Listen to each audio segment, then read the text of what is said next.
Welcome one, welcome all to an evening of serious big business in the upstate. We invite you once more into an opening occasion in the USL League One today, presented by ScanSource.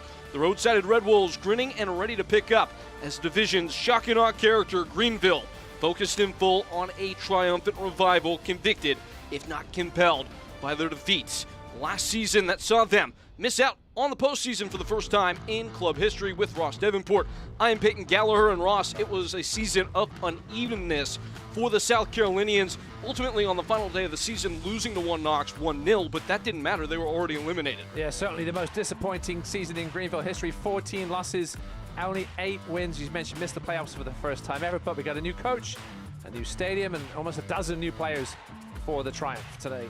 Dave Dixon in his first match as manager, testing his mettle against the side that surprised everybody last year, Chattanooga Red Wolves, despite losing in the first round of Portland, as you see here. Really shocked everybody as they climbed up the table and had one of the best seasons in club history. Yeah, only lost twice in their first 24 games. Stumbled a little down the stretch. You mentioned this playoff loss, but time to get things going here today. For Greenville, not a lot of silver linings last year. One of them was Connor Evans, the Hopkins Eye Center player to watch, league leader in 2025 in chances created. Hit 72 of those, Peyton 11 more than second placed. Ollie Wright returns to Greenville this campaign with some added fire in front of him, perhaps either side of him, if he ends up playing centrally. Keep an eye as well on his set pieces for Connor tonight. Conversely, for the roadside Chattanooga Red Wolves, Pedro Hernandez had a breakout year last year, 10 goals, a career best. The Swiss Army knife, he's played every position on the field, I think, except center back and goalkeeper. Thrived in a roll up top last year for Scott McKenzie, 10 goals, and reaching 100 appearances for the Red Wolves. We are spread up top this evening.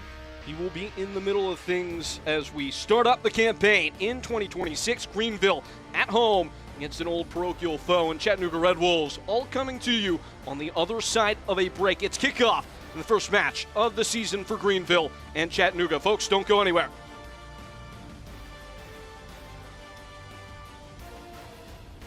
Optimism isn't sunshine and rainbows. It's fixing things, changing the way we fix things. Rolled up sleeves, breaking through, growing power to meet growing needs, working to run the world on smarter energy every day, taking power where the grid's never been, then getting up and doing it again. Because if optimism never stops, then change can't either. GE Vernova, the energy of change. My name is Adam Gorlitsky, the founder and executive director of I Got Legs. We help paralyzed athletes get access to exoskeletons that allows them to stand up and walk again. The South Carolina Education Lottery allowed me to get an education and then use it as a springboard in really launching my organization. It all kind of connects back to making life a little bit easier for people. More accessibility means a better South Carolina, and a better South Carolina means a better you. At Johnston Orthodontics, we combine art and science to create your perfect smile. After a thorough exam with x-rays and digital models, we design custom aligners tailored just for you. With our on-site 3D resin printer, these designs come to life, ensuring a perfect fit every time. Ready to tame your smile? Call us today at Johnston Orthodontics.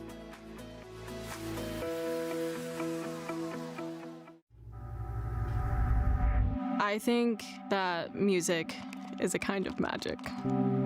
As a therapist, I have seen firsthand what music can do. And because of my lottery-funded life scholarship, I was able to go to school and turn my passion for music into a career that helps others. And that is pretty magical too. Better support means a better South Carolina, and a better South Carolina means a better you. The sun shining on a new season in South Carolina. Chattanooga Red Wolves and Greenville triumph.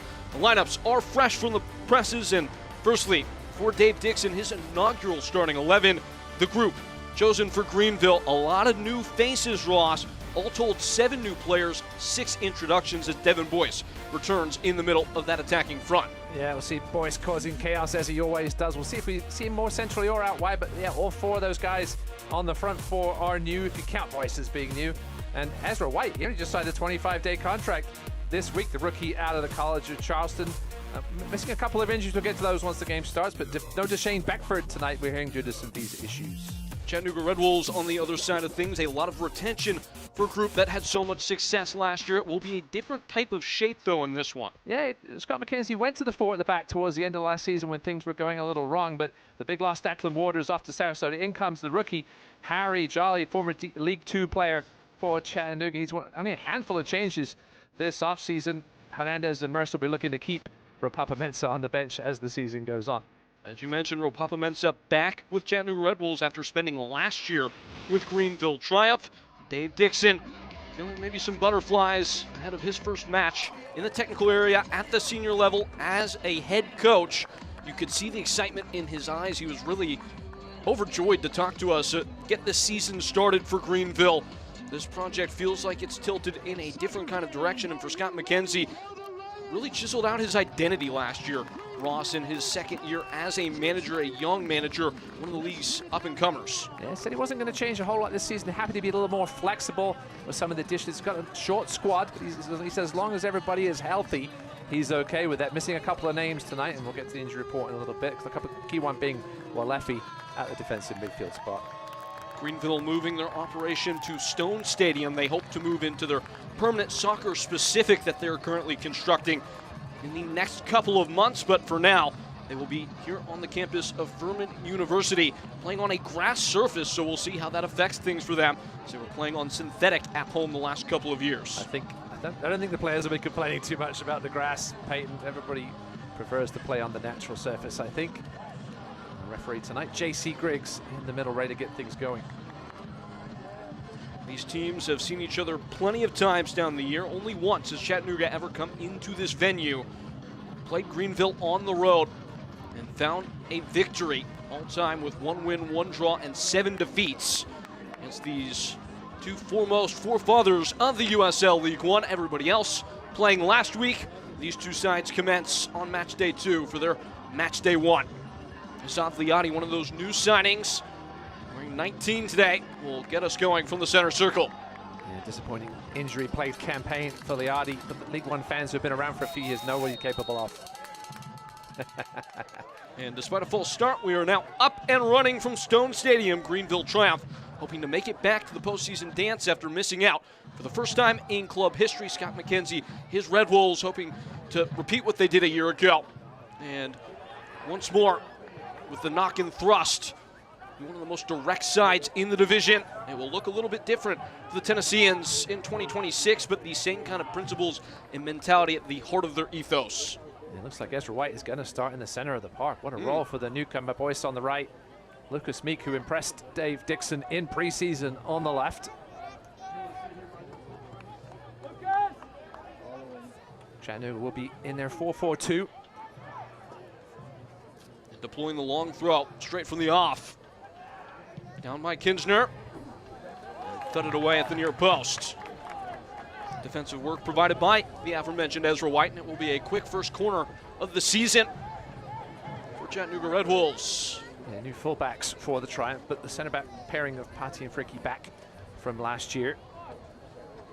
Also Zane Bob on the bench. Patti found his feet in the starting 11 at the back end of last season. As a starter in the final 7 games of the year, a low driver at the near post, and stepped away by Connor Evans.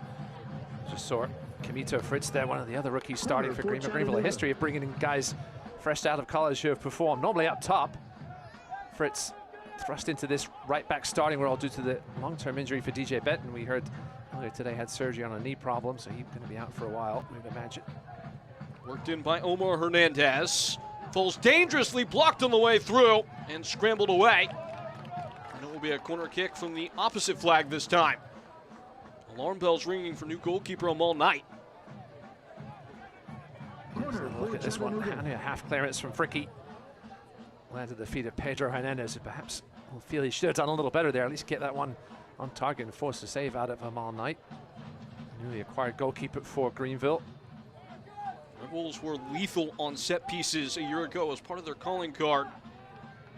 They've routined something once more here. In by Hernandez, and off a hop. It's going to be Lucas Meek who will walk it out from the back. Thrust down the line, and up for it is goalkeeper Jason Smith, who lost his starting spot at the end of last year despite setting the club record for clean sheets in a year. Had 11 of those, but found himself replaced by Ricardo Jerez, the veteran, in the final 3 games of the year, including the playoff loss. Swerving into the attack again is Omar Hernandez, pressing all the pressure points and skipping by. A left-footed shot will whip wildly over goal. Yeah, Greenville a little sloppy in the midfield. Somewhere you can't give the ball away to this Red Wolves team. They'll get going the other way as quick as any team in the USL Championship or League One. That is a literal fact. They had the longest average vertical distance of pass, a nerdy number, but instructive nonetheless. 13 yards forward on average per pass a year ago. It's Greenville's turn to play the direct assailant as a header from Ramos will take it the other direction.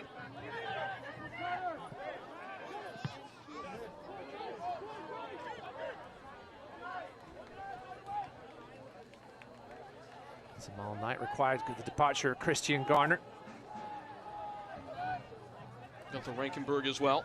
And, sorry, Gunther Rankenberg as well. I was about to say, you're about a season off. I'm getting my Greenville goalies mixed up already. Seth Dorman is back, who had a couple of starts last year, but All Night gets the opening day nod. Devin Boyce with something to chase, swept up by Jordan Ayambila. Back on a permanent basis this year with Chattanooga after being in on loan from Miami in 2025.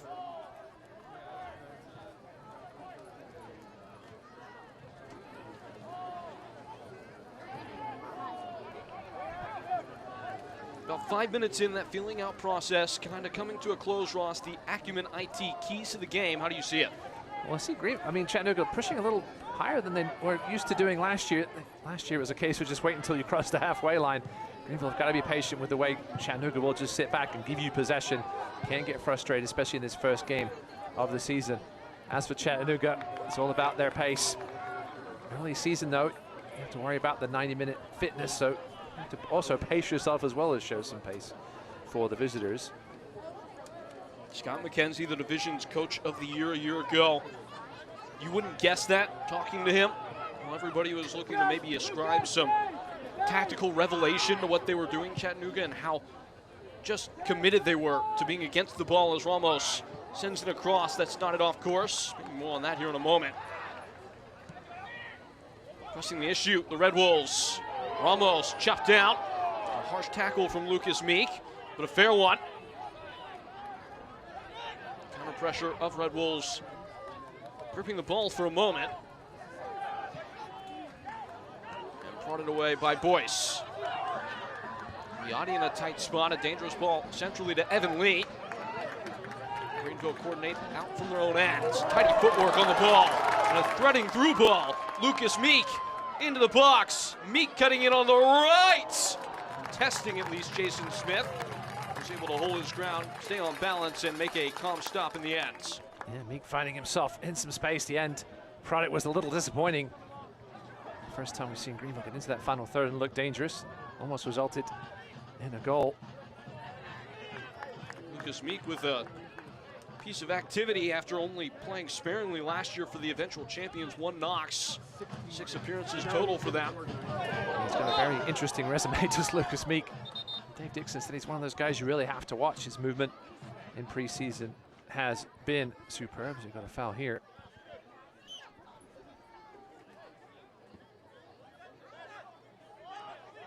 Just look at the Upstate Spine and Sport adjustment of the match and having to adjust, Ross. Greenville with so many key players out, a couple as well for Chattanooga in the midfield. Yeah, Toby Sims coming back from that knee surgery last season. Benton just underwent surgery recently.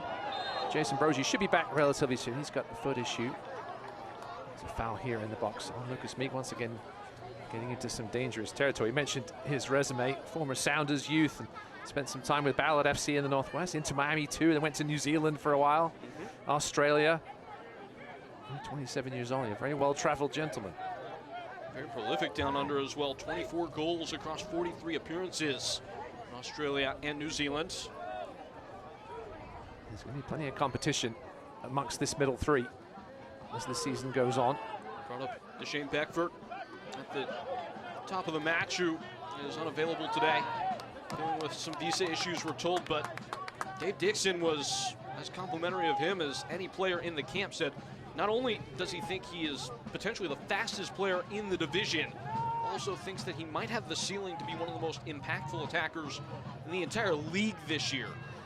Greenville also with one of the deepest rosters numbers-wise in the league. And plenty of competition. Maybe one or two more additions as well coming. Devin Boyce throwing himself in. Post opposite direction. Fricky's lost it. Ponte's there to provide some cover. An awkward exchange, a finish from Chattanooga, but first a foul. Yeah, I think Pedro Hernandez was unlucky there. He lost his balance, but just ended up on top of the ball. Call for obstruction. It certainly didn't mean to do it. He had to slide in, then was trying to get up, but unfortunately. Good finish, though. He's asking, what could I do there? So once you leave your feet, referees will say that you're out of control, and he just unfortunately obstructed the ball. I think it was Fritz coming in to help there from his right back spot. Been waiting for 3 months for you to clarify a tumultuous officiating decision. That was the right decision. Patrick Segrist, one of those Greenville debutants. Decorated USL Championship career for him. First time playing the USL League One level. Most recently with the USL Championship runner-up, FC Tulsa. Going back to Scott McKenzie and his tactics, we asked about the accolades he would have got in the offseason for that, and he said, I just want to be known as a hardworking guy, which he talks about what wants his team to be as well. They've run certainly more than any other team in this league. Speaking of running, goes to Adliati. Adliati lifting in a well-placed ball for Devin Boyce, who buries it and sends Greenville flying 10 minutes in, 1-0. What a delicious delivery. And we thought Liati was brought in to score goals. He's going to put balls on a platter like that for teammates. He's going to rack up those assists. Welcome back to the upstate, Devin Boyce. Loud goal from Devin Boyce.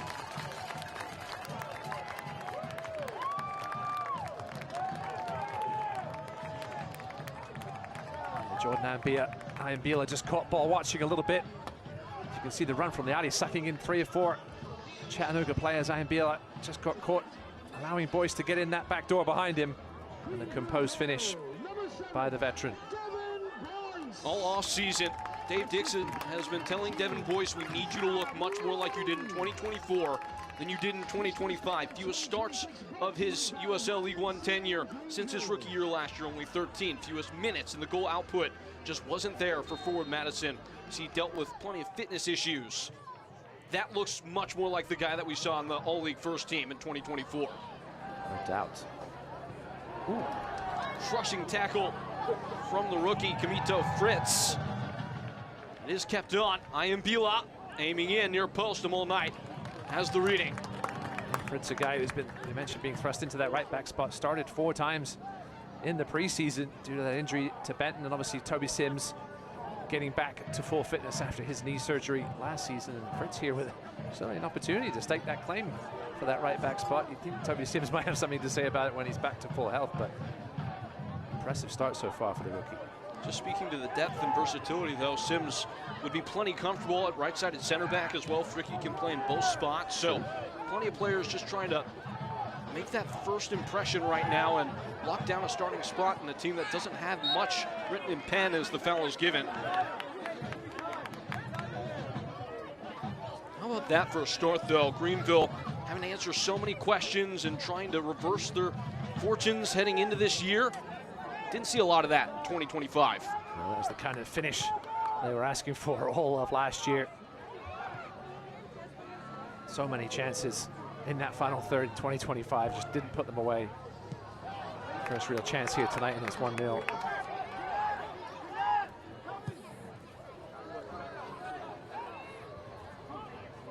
Onto it is Ramos. Off a hop him all night. puts himself quite well under some duress.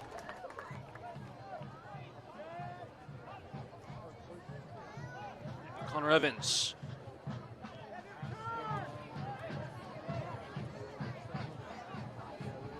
For Greenville to try and create those heavy number overloads in tight spaces on one touch line. That was a big point of emphasis for Dave Dixon. Trying to do exactly this, playing behind. Azad Liati's in. Azad Liati has lasered it over goal. Almost seemed like Azad Liati, there was no hands up, but it almost seemed like Azad Liati was waiting for the flag and just turned on the burners. Just looking to get back to his right foot. You can see him there, didn't have much confidence in his left. Ended up just flicking it with the right side of his, outside of his right foot, and knocks it over the bar. He'll want that one back. Declan Waters was the big marquee departure for Chattanooga Red Wolves last year. They're essentially played center back. He went down to Sarasota to join that new project. That was a big reason why they transitioned potentially from this back three to the back four. Scott McKenzie felt like the back three just platformed the best skill set of Declan Waters to impact the game. So far in this one, a lot of space to play into for Greenville behind that back four. Yeah, Harry Jolly, the rookie, obviously thrown into the fire here. Talked about him to Scott McKenzie. He had him in League Two, as he mentioned. Hyper competitive. He says he goes into tackles like he's going to kill somebody sometimes. But obviously big shoes to fill with the departure of Waters, and he's been put under some pressure tonight already. Acosta.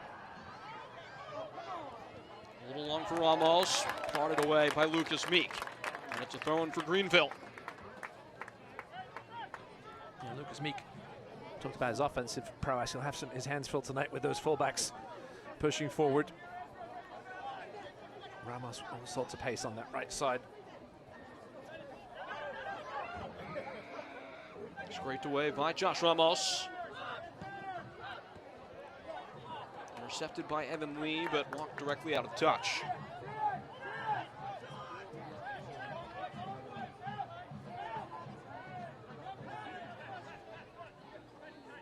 Chattanooga posted a club record 11 clean sheets last year across the entire span of the division.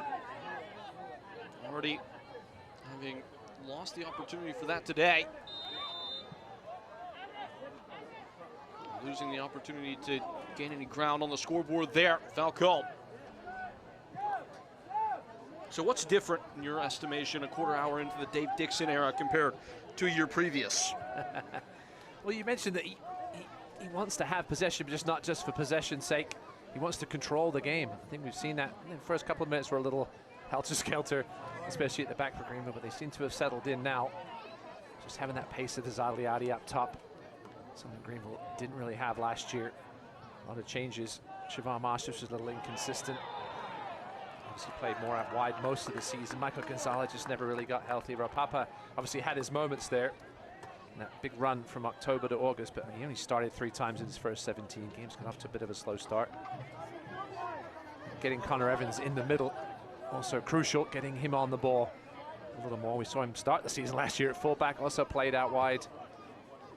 No Chapa Herrera tonight, which means Evans is going to have to be a little more careful defensively. Devin Boyce has been plenty active so far. If you're just now joining us, he's the one who contributed the point of difference. He is one that resembles that one on the scoreboard for Greenville. His goal assisted by Azad Liati, and he's looking for more. Boyce. Thoughts of a cross, linking with Connor Evans. He is running the show right now. Evans has a look at goal. Floats right onto the palm of Jason Smith, who lights the flashbulbs. They showed stopping save. Backpedaling with some concern there, but Smith moved his feet quickly enough. Connor Evans just looking to lob him into that far corner. Smith was ready though. But it does put Chattanooga directly back into harm's way. Connor Evans over the ball. 3rd all-time for a single season last year in dead ball chances created. Only to Arthur Rogers, who did it twice more so than Evans, and he has another opportunity from this corner kick. Bridgeway Brewing Company corner comes in at the near post. Ducked away by Ayambila. One of the things Dave Dixon talked about is getting a little more vertical. Rick Wright talked about doing it at times last year with the pace of Liati playing on that back shoulder, keeping those defenders a little more honest. Obviously Castro more of a target man when he was healthy last year. Missed a ton of time. He'll be useful off the bench this season. He'll certainly get some starts as well, especially with the cup competitions. First one of those coming midweek. Bouncing ball entering into the 18 for Mercer, who goes to grounds. And he is called for the infraction. JC Griggs is certainly letting them play tonight. Down goes Fritz. A good 50-50 challenge between him and Grayson Mercer. Mercer certainly with the physical advantage. Alive to the danger, coming all the way over to cover from right back. There's a good job by Fritz with the body, getting in the running path of Mercer. Dave Dixon, plenty acquainted with Camito Fritz. Got to watch him in person plenty, he said, last year, playing at UNC Greensboro. Dixon on staff with Charlotte Independence and Mike Jeffries. Said what really stood out was his composure beyond his years on the ball. That time, reading the game perfectly, putting out the fire. Of course, helping Dave Dixon with some of these decisions. New general manager and sporting director, Zach Prince. Plenty of previous coaching experience in MLS. Also played in the USL Championship. A good prior working relationship as well on top of that with Dixon. Yeah, certainly, Dave Dixon said they both agreed on what kind of player they want and how they wanted them to play. Slaloming through the midfield, Connor Evans. Much more at home there this year, starting last year at right back, transitioning out of necessity in the midfield for Greenville.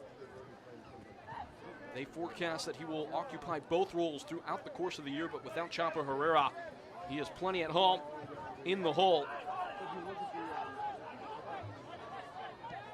Segrist, quickly pressed upon by Matt Bentley. Liati, flashy first touch, but he can't keep it on. Greenville will have a throw-in though. There's only a handful of off-season additions for Scott McKenzie in Chattanooga. Said he was quite happy with the size of the squad, as we said earlier, as long as they're all healthy. Not healthy at the moment, missing 3 players today. Obviously lost Michael Knapp last year to the knee injury. He did not return. Declan Waters, the big loss. Zahir Vasquez as well. He had 30 appearances last season, not back. Jonathan Philippe, Owen Green.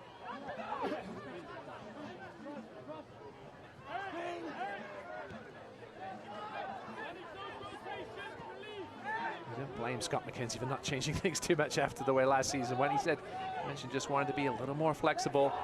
He said that he thinks that cost them down the stretch, especially with an injury or two, really limited their ability to change.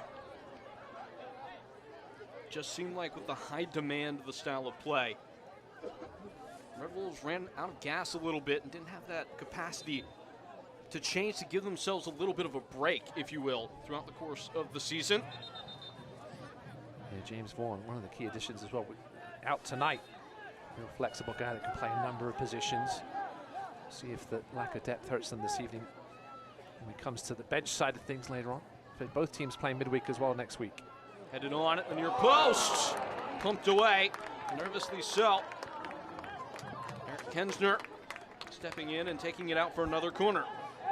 And Chattanooga will visit Tennessee Tempo on Thursday. A little extra day. Greenville will play Wednesday. Travel again, second straight season to Asheville City. First round US Open Cup.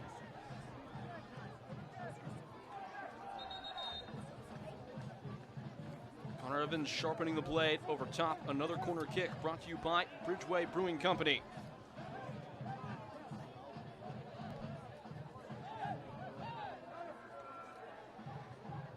We still have the turf flags. We don't have the flags in the ground painted. Interesting decision. Really bubbly atmosphere so far. Supporters in force behind their side as Evans lofts in. Jason Smith saw the flight the whole way. And thunders a punt to the opposite ends. Keeping his nerve was Brendan Fricke. Clean work on the ball from Lucas Meek. Segrist and Evans. Segrist taking over for obviously veteran Tyler Polak for now at left back. As mentioned with the competitions entered this season. Watch out. Snapped up by Bentley. Infield. Down goes Hernandez. And it looks like it will be a yellow card for simulation. Big side. I mean, you see how Pedro Hernandez not particularly complaining hard about that decision. Let's take another look at it here. Brandon Fricky, obviously with the physical advantage. Hernandez went down. It wasn't like he put the hand up and he's going away from goal. I think that's a little harsh on Hernandez there. Wasn't the most egregious dive in the world. Maybe just trying to set the standard of what that bar will be this season. Yeah, we haven't seen that called too often in the last few years in USL League One. I know we've complained about it, as have coaches, but I'm sure these referees were given things to focus on coming into 2026, perhaps that being one of them. Well, that will affect how convictedly Pedro Hernandez can press the rest of the game. Yeah, he may have been warned about it earlier. We didn't see a warning. A strong nod on in the center of the park. An even stronger challenge to meet it, as it was Ezra White who was walled off. A dangerous back pass him all night. Steps up.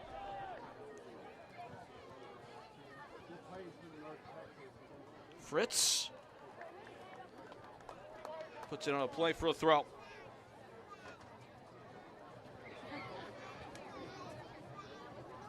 Greenville were not a good first half team a year ago. Only 4 goals in the first 15 minutes of games. On the other side of the coin, they were second most snake bitten in that period of play by opposition. They threw the first punch here in this one by way of Devin Boyce. Maintained their grip, at least for now. Greenville did get the lead though last year. Had a tendency to hang on to it. I'd love to get that second one here before the break. Certainly been the better team in these first 25 minutes this evening. Evans. Especially considering with 7 new players on the pitch. Absolutely. Things have looked coordinated and organized after some early jitters in the first 5 minutes or so.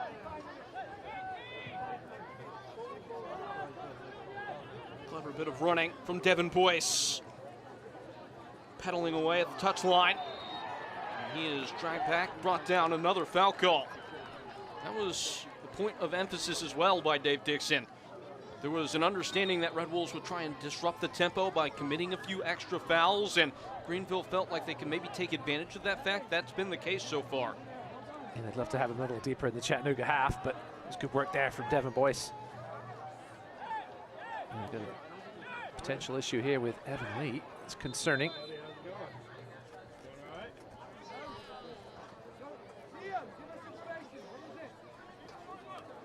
Part of the leadership group Evan here Lee is ailing in Greenville. Brandon Fricky and Tyler Polak not holding anything in particular, which makes it even more concerning. Evan Lee, the longtime servant of the club, all-league second team in 2024. Last year was a little bit more of a coming back down to earth for him on the offensive end. First time since 2021, he went an entire season without a goal contribution of any kind. One of several original players for Greenville. One of those that was on the field the day the league commenced against South Georgia Tormenta so many years ago. Him, Fricky, Polak, those players fighting so hard to get this opportunity to play in the new stadium and enjoy what they brought to life. I was very happy to see them back this season. As Dave Dixon mentioned that he was so happy to see the fact that these guys could see the stadium being built. Isabella Weisskopf, the trainer, makes her way off. It looks like Evan Lee is going to be okay to continue. Play about to resume, and a good time to tell you that you can watch the USL Championship and League One on the CBS Sports and ESPN platforms all season long. Catch live matches, expert analysis every day on the CBS Sports Golazo Network and ESPN Plus. Go to USLChampionship.com or USLLeague1.com for the complete USL TV listings. Happy to have you along with us tonight. Beautiful evening in the upstate. Plenty taking in this match at Stone Stadium. There's been a juice in the venue throughout the game that, quite frankly, was absent a lot of the time across the street at Paladin Stadium, the football ground. Yeah, those that remember the original stadium back at Legacy early, remember how close the fans were. That's one thing Dave Dixon talked about the new stadium as well. That one thing he thought was how close these fans will be on top of the action. Certainly here at Stone Stadium as well, as that far side certainly filling in nicely as this first half is going on. USL League One's own Goodison, potentially. Greenville Goodison. Chattanooga still seeking their first shot and goal in this game. They started strongly, cooled off since. Greenville have been poised and waited for their moments to trigger on the break. Trying to manage the game as Evan Lee waits for his opportunity to come back in at the touchline. Standing by the fourth official today, who is Kyle Johnston. Jackson Krauser and Tyler Boast, the linesmen. At the end line. And taken off the toes of Matt Bentley. In from deep, delivered by Acosta, and delivered strongly enough to get over the head of Mercer, but re-entered into the box. Fighting for it is Hernandez, who goes down again, and it's pushed away by Ezra White. Spent a lot of time tonight getting a look at that, close look at this Stone Stadium grass. Pedro Hernandez. Good surface. It is nice grass. You can see there's a little bit of undulation to the surface, at least from the camera angles we can see. Did not think undulation would make it into the broadcast tonight, but there you have it. Sangliati in pursuit, pressed away by Jason Smith.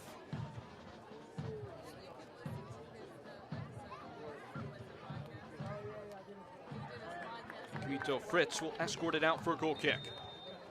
There will be no undulation on the surface of G Ivanova Park, I would imagine, when that finally opens this summer.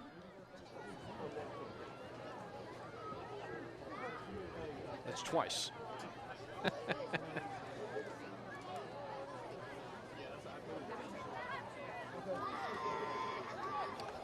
As players step aside for those observing Ramadan to break their fast. A chance to maybe assess what we've seen so far. Greenville a goal up. Chattanooga trying to churn their way back into the game. They didn't often find themselves trailing early in 2025, Ross. Greenville with 2/3 of the possession, as perhaps we expected, but Chattanooga just really struggled to get anything going the other way since the first 5 minutes or so. That was the last real chance they had. That chance they just had there was the first one in a while. So Eric Kinsner leading the discussion here at the Ramadan break. The youngest player in the division last year to lead their team in touches, also the minutes leader for Chattanooga Red Wolves, was a little bit of a nomad in the early part of his career, coming through the MLS Next Pro ranks. Found a home at the heart of this Chattanooga defense and will have a much bigger job, Eric Kinsner, in 2026 with Declan Waters gone. Yeah, we're certainly looking to develop that relationship with the new man, Harry Jolly.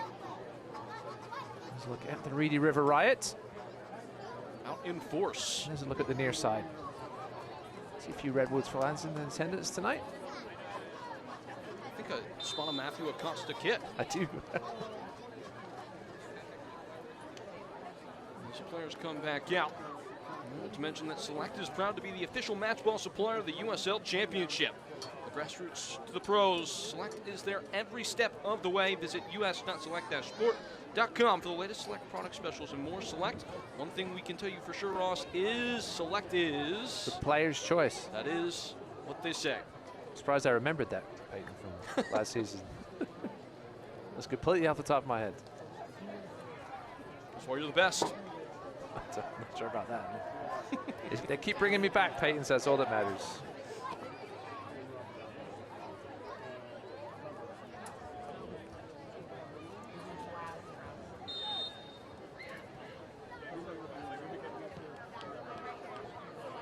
Brendan Fricke, time and space.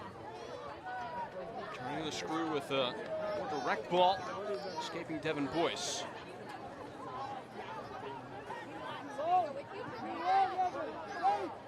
Very jolly.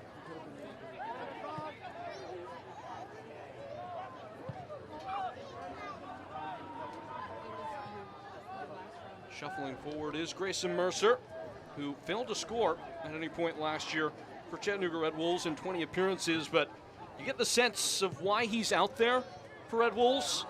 Twice, Ross, he went over 30 duels in a game, the 2 highest totals of anybody last year, as foul is not awarded there. 2 of the top 5 ever in the USL League One, and if that doesn't say how Scott McKenzie wants his program to play, I don't know what does. He's a big physical presence at 6'3". Scott McKenzie said he remembers at the start of last season when they had 14 guys, he said he had 14 piano carriers, and he'd rather have 14 piano carriers than 14 piano players, which certainly sums up the work ethic he wants from his lads.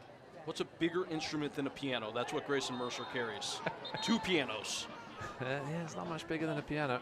Harp, not getting it done. No, it depends Not on the bigger. size of the piano. So we'll An say organ? grand pianos. An organ carrier? A church organ, yes. I don't think those are getting carried anywhere in one piece, though. By Grayson Mercer, maybe.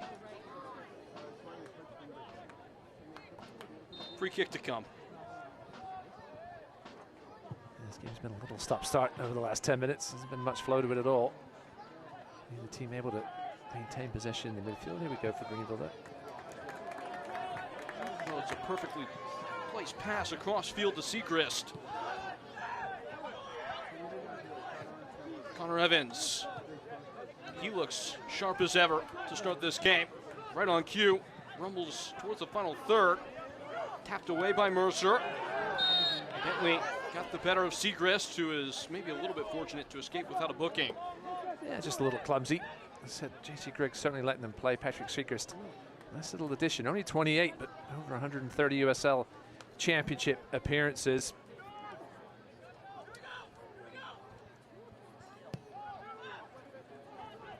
It's a tough one to deal with for Jason Smith, who calmly dispatches wide.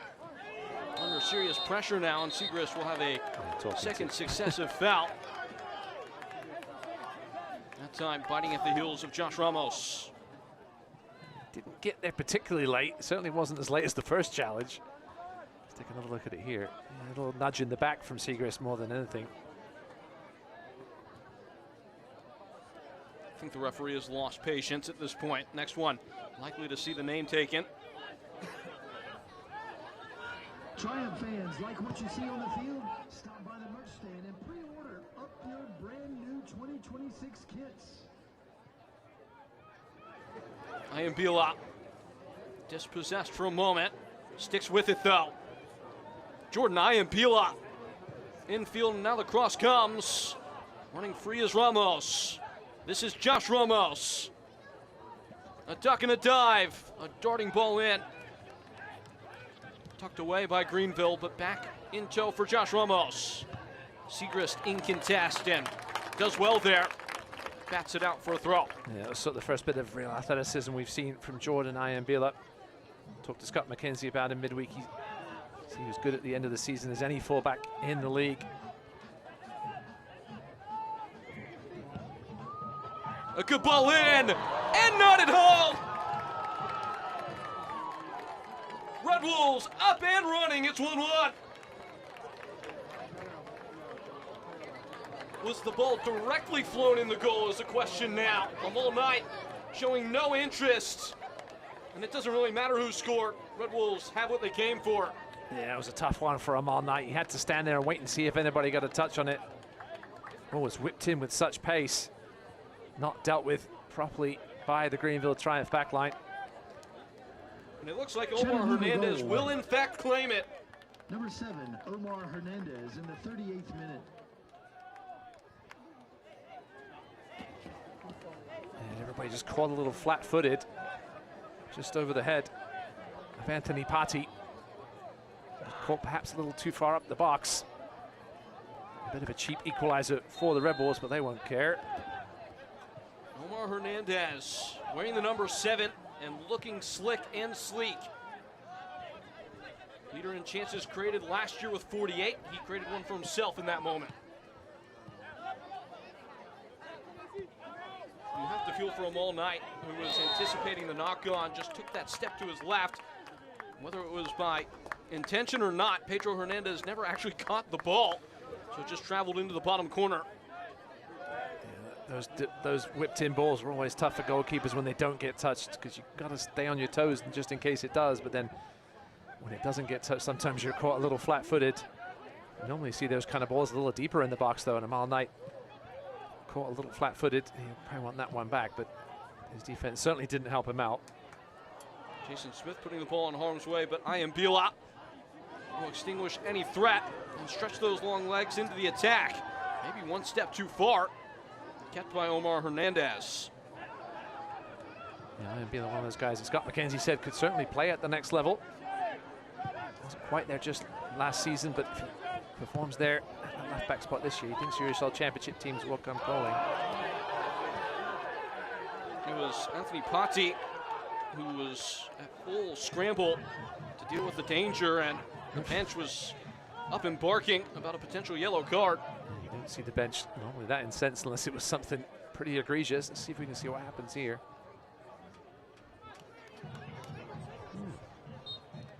Anthony Patti came over. Not sure what they were so upset about. I think they may have been making the argument that there was no foul on Bentley, which upon review it kind of looked like there was. Yeah, I'm not sure what J.C. Griggs was supposed to do there. It was just a throw in. Matthew Acosta. He's getting some sort of talking to. It does look like we are prepared to proceed. Yeah, Acosta, a nice little late season addition last year. Straight into the starting lineup and back here again to start the year. Thrust away initially by Ezra White. Devin Boyce unable to lay claim. Red Wolves starting to assert themselves a little bit. Ramos sniffed out by Lucas Meek. It's a throw-in. Certainly feeling a little more comfortable here as we head towards the final 5 minutes of this first half.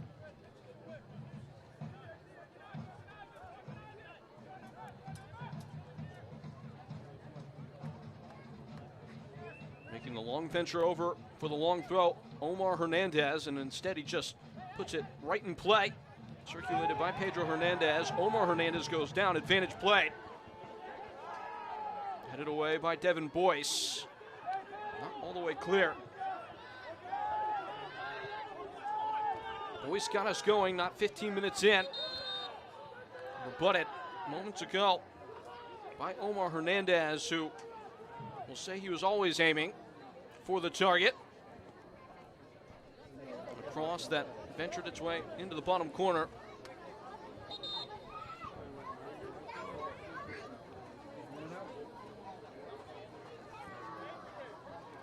A yellow card appears to have been shown behind the play. It looked like to Lucas Meek. Not sure if it was for the initial foul. Yeah, seems to be the case, yeah. See Scott McKenzie pointing to it. And J.C. Griggs just saying that's enough. I think accumulation foul, not for Lucas Meek perhaps, but for the entire Greenville team. Just a few too many challenges from behind or late in the last 5 minutes. So that becomes the second booking. First of the season for Greenville. And less so in the instance of the first one, where it was just simulation and the referee wanted to maybe make a statement. That feels more like, all right, let's simmer the tension a little bit. It's starting to get a little bit nippy. Yeah, starting to get some tired legs here at the end of the first half. That was one of your keys to the game, how Chattanooga might effectively control the pace as they test their fitness in a live setting for the first time this year. I certainly don't think they've been going as fast as they can in these first 42 minutes. That's a good piece of play, and in for Lucas Meek. Knotted down. Dangerously done away with, but it does just about come off. Hernandez coordinating with Ramos. Run down by Liotti. No foul. Grayson Mercer wants a piece of that and rumbles down the touchline. Rounded by Hernandez. Clipped away by Segrist. And now Connor Evans.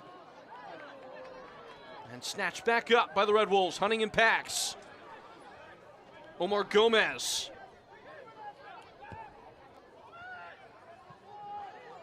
A stiff header away by Fricky. and Boyce. Greenville can't make anything stick right now. No, this is more like the Chattanooga we've seen. Putting these teams down in their final third and trying to keep them there. Fritz embargoed by Bentley. He just takes a bite out of him, and no call there either. Devin Boyce infield. Ezra White can't play the return ball. Iambila starting to boss the game out by the touchline. And it's a throw-in for Chattanooga. Yeah, very interesting decision to start Ezra White in the middle of the park, such an important role. Only announced on the 25-day contract 2 days ago. Ezra White, 17 assists for him in 3 seasons at the College of Charleston. 10 of those coming as a junior. It's really going to be the one puzzle piece that Dave Dixon's going to have to figure out this year. Greenville didn't really get it going last year. Obviously, Sebastian Velasquez a disappointment. Connor Evans stepped up and he had to. Carlos Anguiano really didn't get it done. Too many backwards passes from him. Liotti engaged in a bit of a comeuppance there. I think Jason Brugi would have a shot at that spot when healthy. Potentially. Free kick for Chattanooga Red Wolves. Defensive dirty work to be done by Greenville ahead of the half, and J.C. Griggs will back the whole operation up. The fourth official has indicated 3 minutes of stoppage time for the first half. Of course, Devin Boyce can also drift in centrally when they get a few of their wide players back. Speaking of drifting, that was the type of delivery from Omar Hernandez. And it's grappled back by Mercer. Ramos down in a heap. Looked like Segrist at least gave some cause for contact. Mercer's just going to go straight through the back of Azad Liotti, and it's coming unglued now. Liotti with a shove, and it's nose to nose. Well, I did give J.C. Griggs credit earlier for allowing things to allowing the players to play, but things have got a little out of hand now. I think it was a good tackle by Segrist. He got his foot in there, I think, just before going through the back. That was just clumsy from Mercer. And then the shove from Liotti, which I'm surprised didn't result in a card. Mercer's been throwing his weight around so far. It's been a bare-knuckle brawl with plenty in attendance to see it as we approach the end of this first half in the curtain raiser in Greenville for Greenville Triumph and Chattanooga Red Wolves. And as I mentioned, not a lot of empty seats here today. Soccer season is in fact here. SeatGeek is the official ticketing partner of the USL. Get all your USL tickets and more from the #1 ticketing site, SeatGeek, your ticket to great seats.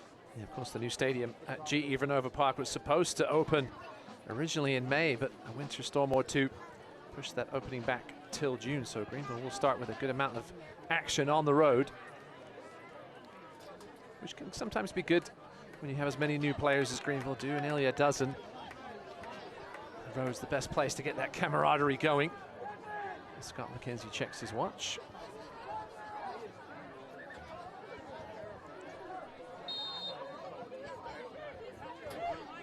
Three minutes of stoppage time. The clock, although it is running on the scoreboard, should not have started on the pocket watch of the referee. We'll certainly get one or two, I would think, added on to the end of this.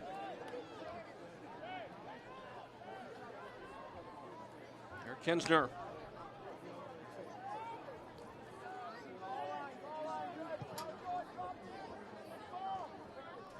Arrowed onto the head of Iambila. Unable to retrieve it was Hernandez. And directly back into play for Greenville. Rushing in behind. Jason Smith is up to it. Again, it was Lucas Meek knocking at the door. He's found himself in some good positions today. As Dave Dixon said he did all preseason, Lucas Meek. Anxious to make an impact.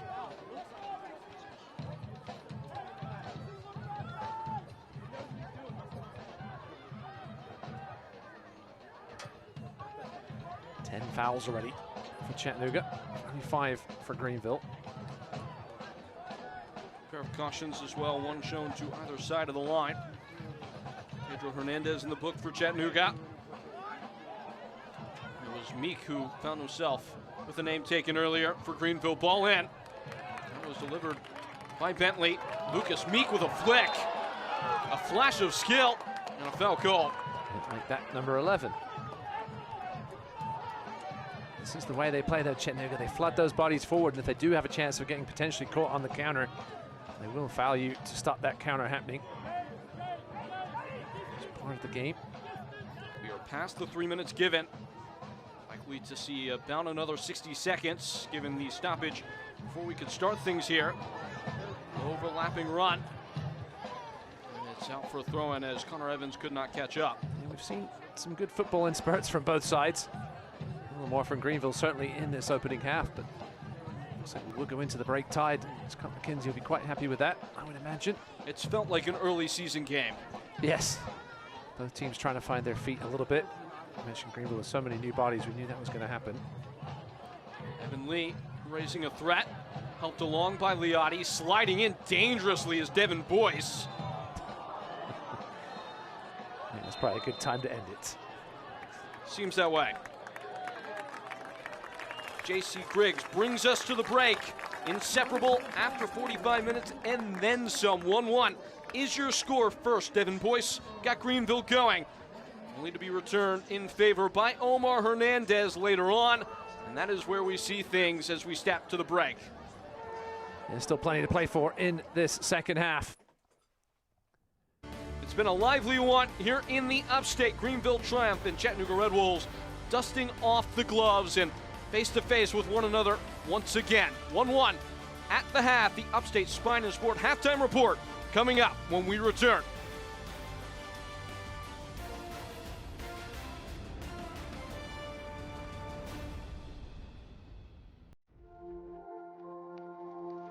Welcome to Wood Creek Dental, where dental care is a family tradition. For over 40 years, we are proud to be a family-owned practice serving the community of Greenville, South Carolina. At Wood Creek Dental, we believe in quality care and exceptional service. Our experienced dentists and dedicated staff are committed to your oral health. We've invested in modern technology and have created a relaxing atmosphere for your comfort and peace of mind. We prioritize your experience in our calm and caring atmosphere. Our commitment to providing you and your family with exceptional service is at the heart of everything we do, and our patient-centered approach builds relationships based on trust and confidence. Experience the difference for yourself. Wood Creek Dental. Dental care from our family to yours.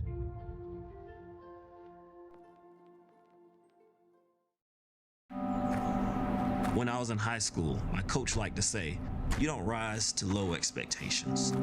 And that's just always stuck with me. With the help of my lottery-funded life scholarship, I was able to get a degree in secondary education. Now it's my turn to invest in my athletes, the same way my coaches did for me. Who knows? Maybe one day they'll do the same for someone else. Better coaches means a better South Carolina. And a better South Carolina means a better you. Optimism isn't sunshine and rainbows. It's fixing things, changing the way we fix things. Rolled up sleeves, breaking through, growing power to meet growing needs, working to run the world on smarter energy every day, taking power where the grid's never been, then getting up and doing it again. Because if optimism never stops, then change can't either. GE Vernova, the energy of change. Mulling things over at the intermission, it was a romping first half between Greenville Triumph and Chattanooga Red Wolves here in the Upstate Spine and Sport halftime report with Ross Davenport. I'm Peyton Gallagher. We've already had a week of play in the USL League One. Plenty of highlights from around the division, maybe starting here with the goal of the week. This would be scored by Chris Garcia of FC Naples. So well taken here in this one, and FC Naples right back where they left off after their inaugural campaign a year ago. Yeah, not every team in action, so a little less competition, but this goal by Chris Garcia certainly worth the win on the half volley and smashing that one into the top corner. FC Naples, after a great first season, looking to get their second season off to a good start. You see the little first touch here as he knocks it up to himself. 5 defenders ready to collapse on him. Garcia says, no worries about that. I'm just going to knock it up to myself and smash it home with aplomb. Rude welcome to the league for 4-way. Yes. On the road in Florida. Speaking of rude welcomes, that would be the case for Yohan Garibay on this shot attempt. One Knox goalkeeper getting the #1 shirt this year for the reigning champs and doing so well against Westchester. Yeah, placing, obviously, legend Sean Lewis. A nice kick save there. The NHL goalies would be proud of. Two faces that are not going to be featured in the Team of the Week this week, but plenty of players for One Knox. A lot of new players at that, Ross. Yeah, always good to see. We know the talent in this league has advanced over the years, and this year it looks like it's going to be another great season in League One. Jerry Desdoon was magic for AV Alta against Richmond. Great performance in that one. Also joined by Peli Bonov in the back line and a couple of AC Boise players making an impact in this opening weekend in their franchise's history. And this is the man who scored the goals for One Knox. Big performance there in that one in New York. Yeah, some people were wondering if One Knox would have what it would take to repeat with a lot of losses, but this man came out. What a great start to his season. Denis Kryuchenkov, a big performance from him on his professional debut. You see that blue USL League One champ patch for One Knox setting the pace in the division from the opening week. We set to step aside. More halftime coverage coming up here in South Carolina. Once more, our score between Greenville Triumph and Chattanooga Red Wolves is 1-1. Folks, don't go anywhere.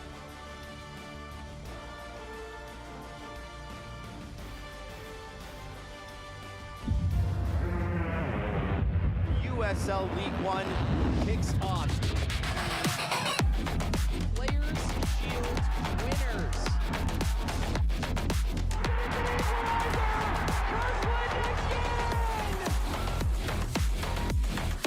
He does it again.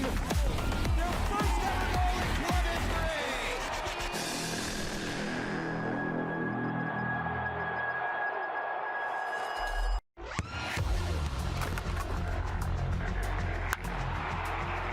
We all have goals. But let's be honest. Most of us aren't going to be professional athletes. But if your goal is to finish your degree, we can help. Come to a university that puts your goals first. Bellevue University, your partner in finishing goals. Pain doesn't care who you are or why you hurt, but pain can be mastered if you know the way. Fight back with Tiger Balm's legendary herbal power.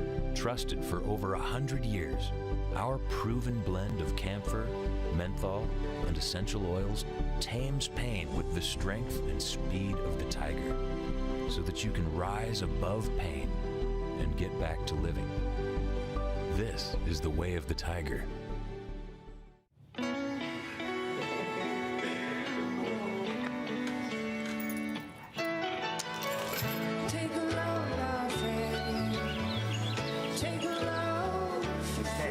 Today, we accomplished nothing.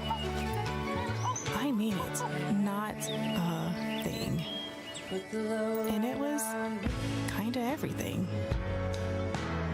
This spring, stay 3 nights and get a $50 Best Western gift card. Optimism isn't sunshine and rainbows. It's fixing things, changing the way we fix things. Rolled up sleeves, breaking through. Growing power to meet growing needs, working to run the world on smarter energy every day, taking power where the grid's never been, then getting up and doing it again. Because if optimism never stops, then change can't either. GE Vernova, the energy of change. Here at the break, and we mentioned the notable happenings around the division. Dan Lucas will bring you through the news and notes around the USL League One. Dan?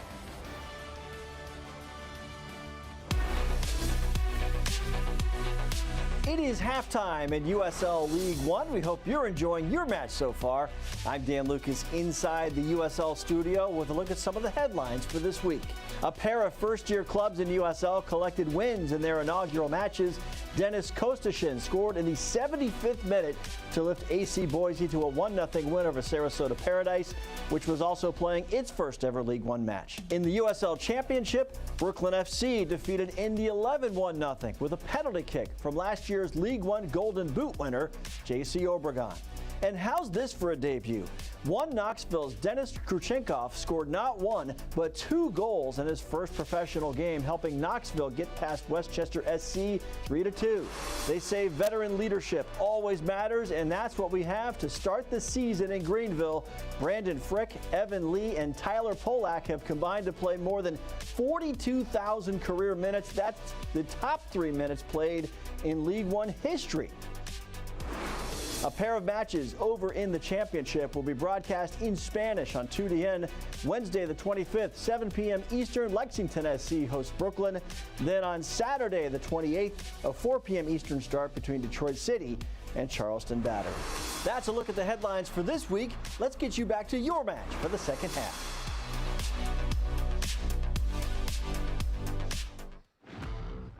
Good stuff, Dan. That's what's happening around the league. This is what's coming up for Greenville, presented by Doubletree. It's a home date with New York Cosmos. That's next on the docket. New York two-step, if you will, coming up for Dave Dixon and his team. Yeah, don't forget they do have the cup match at Asheville FC coming up midweek on Wednesday. As for the Tennesseans, the road trip continues coast to coast for Chattanooga Red Wolves, as their next match will be at AV Alta. A look at their schedule coming up here now, presented by Jeans Tours and Charters, and chartering all the way across the country, in fact, to go play Antelope Valley in the next match for Scott McKenzie and his side, before seeing Fort Wayne FC, Corpus Christi FC, a couple of the new boys in the division, in their next 2 matches at home. Yeah, I'm not sure if it's good to get that early long trip out of the way, or if you want to wait a little bit. I think it's probably best to get it out of the way early. There's certainly a chance to get some points against the newcomers there, Fort Wayne and Corpus Christi. Standings taking account of the early going in the season. Those are brought to you by Index, and after the first batch of results rolled in, here's what we're looking at. FC Naples narrowly out in front, and this is because of results currently holding today, as they are involved in a draw in their match going on as well. And at the bottom of the table, a lot of the teams that just hadn't played at this point. New York Cosmos falling at home today to Portland Hearts of Pine. A very convincing performance by one of the league's front-running clubs, entering year 2 for them and entering this season. Yeah, it's just great to see such a lengthy table, the most teams we've ever had in USL League One, with 17. As we set to step aside here, we approach the commencement of the second half. That's coming up when we are back here in Greenville. Soy María, una de las asistentes que habla español aquí en Johnston Orthodontics. Estamos listos para brindarle un servicio excepcional y estar con usted en cada paso de su viaje dental. Llámanos y programa tu cita hoy. Turf grass management is not just guys going out and cutting grass and putting bases down. There's so much more to it.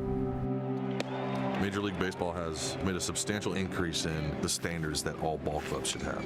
And a piece of it is you have to be a graduate of a 2 or 4 year turf grass management program. Having the Life Scholarship made that possible for me. Job readiness means a better South Carolina, and a better South Carolina means a better you. Welcome to Wood Creek Dental, where dental care is a family tradition. For over 40 years, we are proud to be a family-owned practice, serving the community of Greenville, South Carolina. At Wood Creek Dental, we believe in quality care and exceptional service. Our experienced dentists and dedicated staff are committed to your oral health. We've invested in modern technology and have created a relaxing atmosphere for your comfort and peace of mind. We prioritize your experience in our calm and caring atmosphere. Our commitment to providing you and your family with exceptional service is at the heart of everything we do, and our patient-centered approach builds relationships based on trust and confidence. Experience the difference for yourself. Wood Creek Dental. Dental care from our family to yours.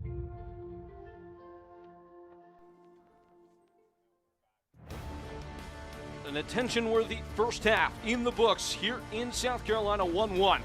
After 45 minutes between Greenville Triumph and Chattanooga Red Wolves, the first half highlights coming up, presented by AFL. And there were a few of them, the first of which presented and provided by Devin Boyce, who would go ahead and score the opening goal.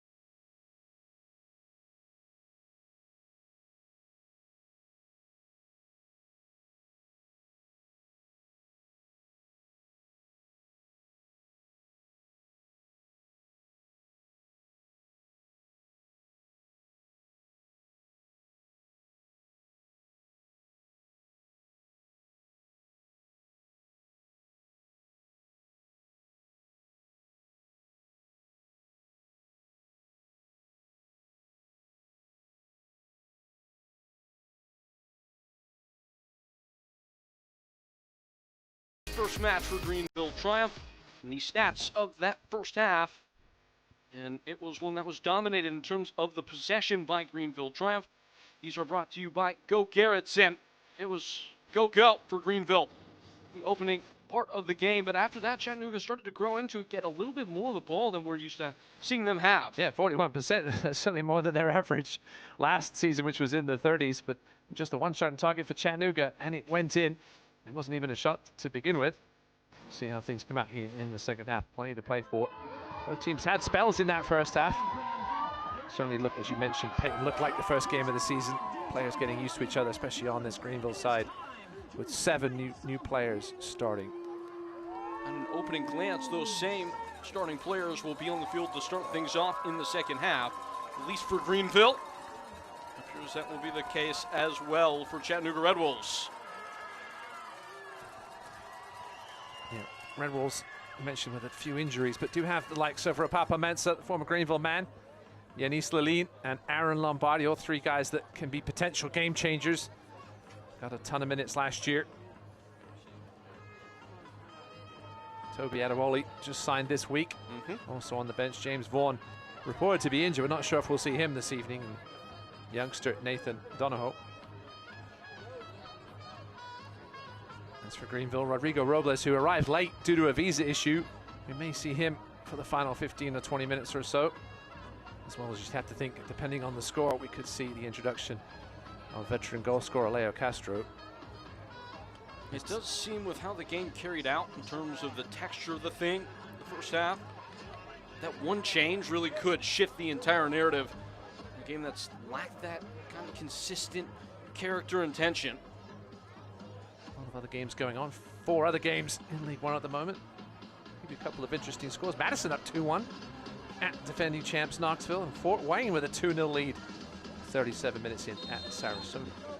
Notable due to the fact, and both these teams found that out the hard way at the back end of last year, Knoxville didn't lose a single home game last year in pursuit in Route 2, an eventual championship that they won on their home patch of grass. Talk about Greenville changes. Madison almost a completely new roster heading into 2026. I think only Derek Gebhardt returned. And Matt Glazer on the bench, running the show there. It was a nasty tackle and just picking up exactly where we left off. Once more with Ross Davenport, I am Peyton Gallagher. J.C. Griggs has something to do here. Man down is Matthew Acosta. I love the fact that Eric Kinzer is pointing out who committed the foul. He's still doing it. I don't think J.C. Griggs didn't see who it was into the book. Ezra White. Here's Ezra White. Taking a look at it here. White was trying to get there first, was always going to be second best in the end. And that's clumsy. Not sure what he can be complaining about there. J.C. Griggs going to set the standard here early in the second half after letting a few too many go in the first half of the first half. Again, it was Ezra White of Greenville who got the booking. 3rd name taken. Pedro Hernandez for Chattanooga Red Wolves was the first, and then beyond him, Lucas Meek was also booked in that first frame.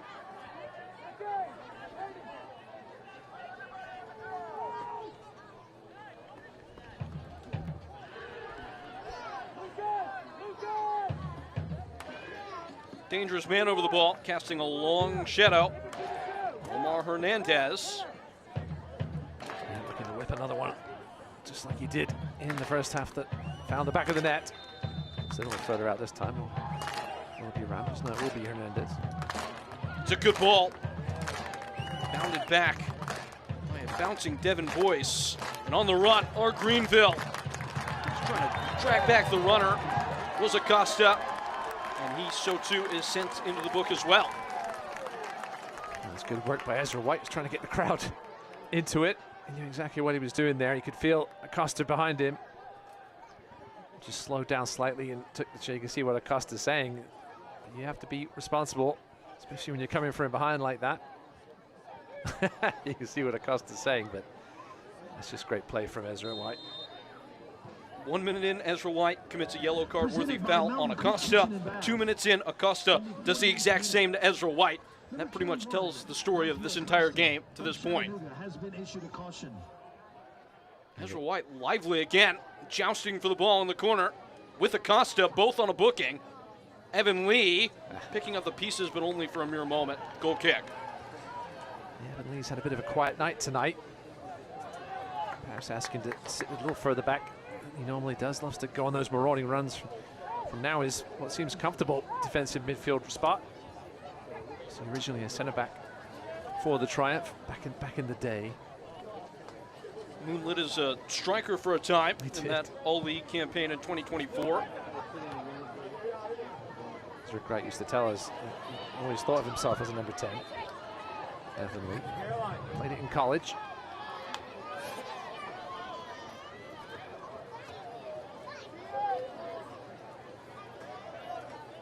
Not many players have the cerebral strength to be able to fit in so many different jobs and roles, but maybe no better signature as to what Evan Lee's game offers.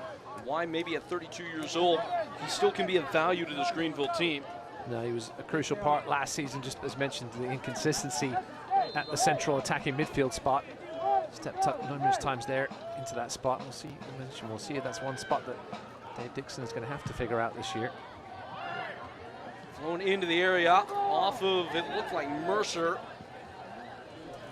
A little scrum in there in the blocks for Chattanooga, and Greenville have to be very careful about cheaply giving away fouls in the midfield the way things are progressing in this half. Red Wolves have looked mighty dangerous on these dead balls. Yeah, Dave Dixon did mention how crucial the second ball will be against this Chattanooga side, and we've seen Greenville deal with it reasonably well so far. Might be another chance here, and they're going to go short. In by Omar Gomez, up for Jamal Knight, flapping at it.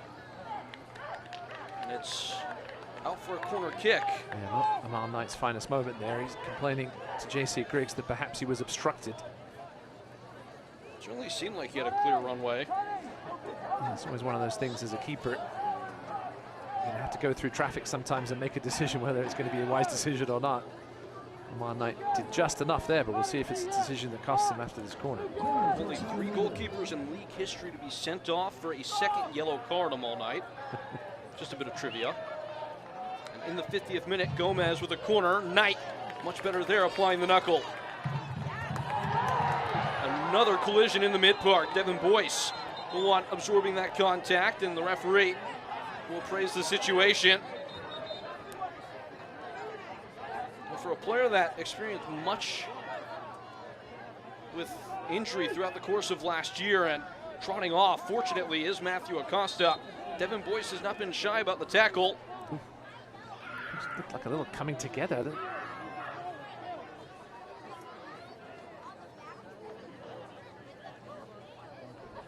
Boyce gets the decision there from J.C. Griggs. Fortunate for Acosta, who had just been booked not 3 minutes prior to that. Of course, that red card Amal Knight got was against Greenville. I did not know that. Yes, it was a bizarre one. I think it was for verbal. We were all watching and didn't know what had happened, and Amal Knight had said something to the referee and was given his marching orders. It was early in that 2024 season. 3-2 win for Greenville that day. They got both yellows in very quick succession. both in the 80th minute of that game.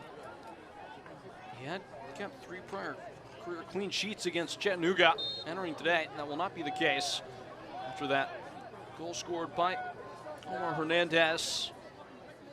Looks like a Red Wolf player is being evaluated for a potential head injury in the technical area. So for now, down to 10 men as Greenville advance into the final third. Swung away. Mercer corralling at the touchline and waiting for support. Back into the fray is Acosta.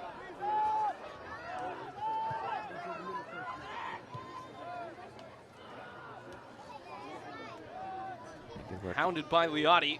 Good work, transitional defense there by Greenville. That's one thing Dave Dixon talked to us about, being careful with that. Done a good job of it tonight, limiting the counter chances. Another sticking point there involving Grayson Mercer. And it looks like Anthony Patti is really struggling. Just got hit by a truck at the end line. Yeah, Dixon does have a couple of centre backs on the bench if necessary, and Daniel Wu and Zane Bubb. Grabbing his right calf. He seems to be all right. Daniel Wu back with Greenville Triumph after spending much of the 2024 season, which was 2023 here in South Carolina. Last year with Lexington, Greenville actually getting a fee for that transaction. There seems to be a good little relationship now with Lexington and Greenville. Marquez Moore is on loan, not in the 18 tonight, the Englishman. Oh, careful. And Bila slips on a sprinkler head. Marcus Moore, former Tottenham Hotspur youth, University of Kentucky product. Saad Liotti was there as well. Connections. Anthony Patti. All night.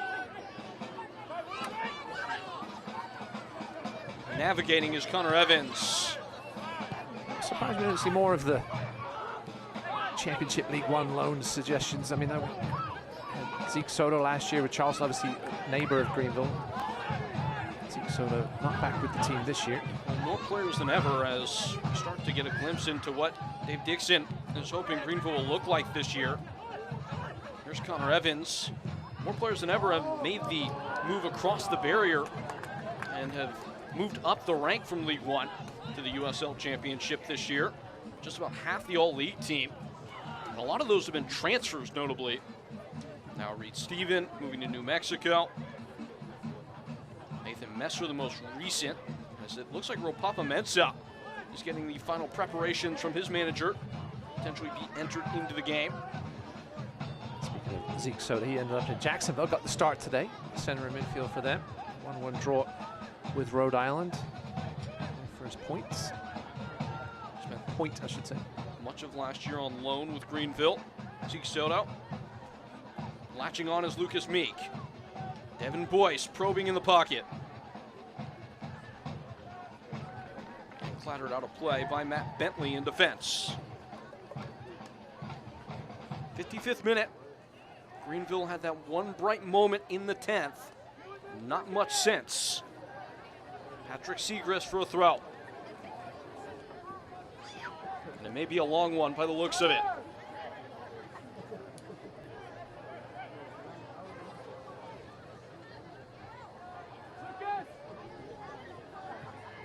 A decoy and back to Segrist off the knockdown. Swooping in for the second ball. Looked like Liotti, but instead Greenville will elect for another throw.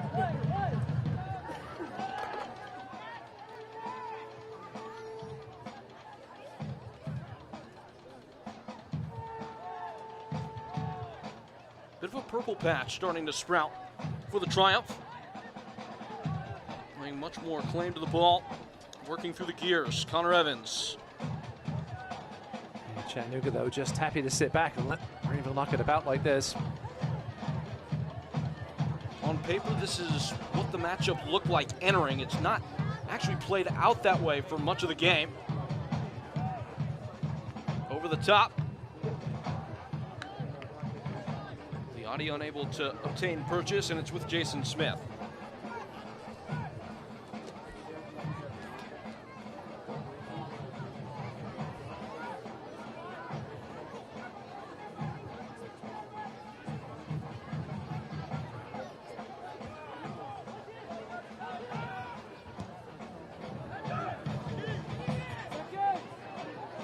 He wins the first ball. Mercer has a whiff of the second. And Acosta bring it down for Chattanooga. A heavy touch from him, nearly lost it, but wiped wide for Iambila. Hernandez, what a wonderful ball! And Chattanooga, by way of Grayson Mercer, have reversed the tie. It's 2-1 to the Tennesseans. His first goal for the Red Wolves. And the roadside rolled it in their favor quickly. Yeah, another wonderful ball in by Omar Hernandez. Whipped in this time with height to the far post, and the one target man they were looking for, Grayson Mercer.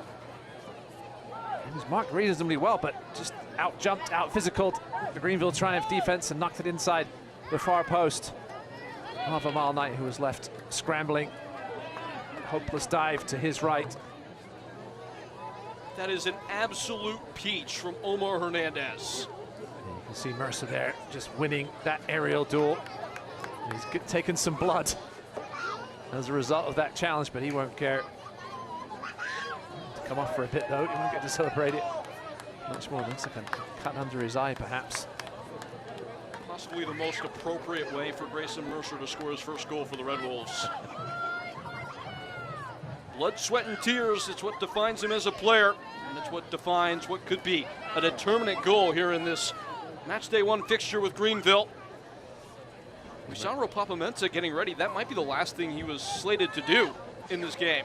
Grayson Mercer. It was a lovely finish because the challenges he was getting from the Greenville defense, the only way he was going to score that goal, he wasn't going to be able to get enough power in it to power it past him on line. He knew he had to float it into the far post. That's exactly what he did.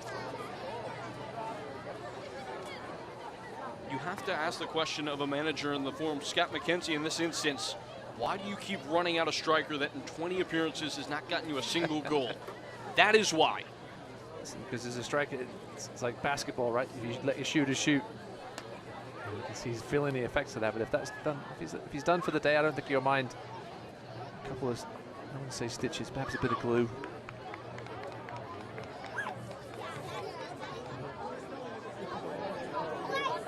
Well, if he's going out on a shield, he's going out with a goal. A goal, in fact, that has put Chattanooga ahead after falling behind early.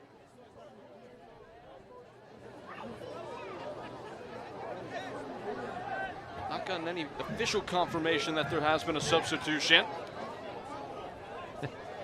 Ricardo Harris having a laugh. So let me see that. Let me see that war wound. Definitely caught it on the head of a Greenville player. No substitution just yet. Those like Chattanooga will go with 10 for the time being. Heck of a souvenir for your first professional goal. Story to tell the kids when you're older.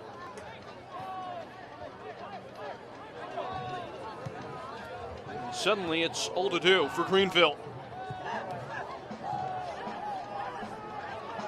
It's very much a Leo Castro goal. Let's see if we see Leo Castro. We probably will with the score staying as this if it does for a while. He missed a bunch of time last season injured, but that was a Leo Castro goal if we ever saw one. Iambila popping a tire and Greenville go quick with the throw. Well, she's still getting attended to. And for the time being, it's Red Wolves down to 10 men. They've yet to make the change.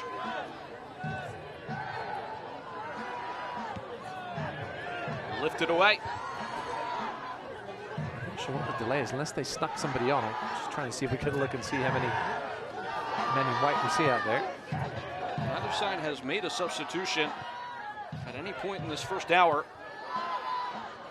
See how deeply Red Wolves choose to sit. This is definitely still got, they've only got 10. A situation that favors their particular temperament. Well, Greenville also down to 10 because Anthony Patti is standing here on the touchline. Power play. Evan Lee. Oh, that's cheeky work. Down the line it goes, and it's a rudderless ball from Ezra White. I can only imagine that Patti may have been the man who collided with the head of Grayson Mercer. Perhaps he had to get checked as well. That's why Scott McKenzie's not in a hurry to get Mercer back on if it's 10v10. Had a good chat with Scott about Rapapa Mensah, if he is the man who does end up coming on for Mercer, about him returning to Chattanooga and how much he wants him to run. He says you're going to run more than you ever have done. He's working hard at it, he said. He's hopefully the natural goal scorer he can be. He showed it, obviously, that one spell with Greenville last year when he got super hot over the summer. And there they come. All 6 of Rapapa Mensah's goals last year coming after the start of August. Didn't have any in the final 5 games. Gotten much better shape as the year went along. Even still, a level to go up as Assad Liadi picks up the ball in the box. Served centrally, Evan Lee. Escaping Connor Evans, but only for a moment. Devin Boyce. Free range to roam. Connect the play and firing across. It's a well-placed ball in the 6. It falls to Evan Lee, who leaves it tall of target. Wasn't helped there by a block. Some confusion. It's Evan a corner. Yeah, Evan Lee wants the corner, and Biela wants the goal kick. Decision is a corner. See if we get another look at it on the replay here. Fell beautifully to the feet of Evan Lee, about 8 yards out. Yeah, you can clearly see the deflection there. Off the back of Harry Jolly. Easily the best chance that Greenville have manufactured in about 30-plus minutes, though. Trying to test Jason Smith again. Here's Connor Evans. Devin Boyce unmarked as the short option. This near crook of the 18-yard box. Ridgeway Brewing Company corner. It's played in to Devin Boyce. Could have tried it from there. Instead comes to Lucas Meek. Muscling once more over goal. Some little training ground move there, but you've got the likes of Connor Evans with his ability to deliver a pinpoint ball in. Bit of a waste in the end for Greenville. Has been issued a caution. And it looks like Dave Dixon will make his first substitution as manager, as Rodrigo Robles comes into the contest. Looks like he's going to get Lucas Meek. Robles back with the team after having to wait some time to get his visa approved. Breakout season last year. Very slow start, though. No goals for him in the first 9 games. No goal contributions before he would go on to be one of only a handful of players to have 5 goals and 5 assists last year. And really found his groove after it coming in late in 2024. Showed what kind of a dangerous player he can be. He's a bit of a rogue player. He'll run all over the park. Hooked in by Omar Hernandez.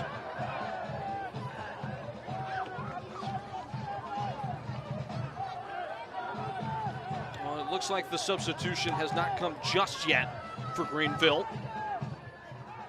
Lucas Meek still on and still ready to make an impact for the time being. Evan Lee. Ezra White.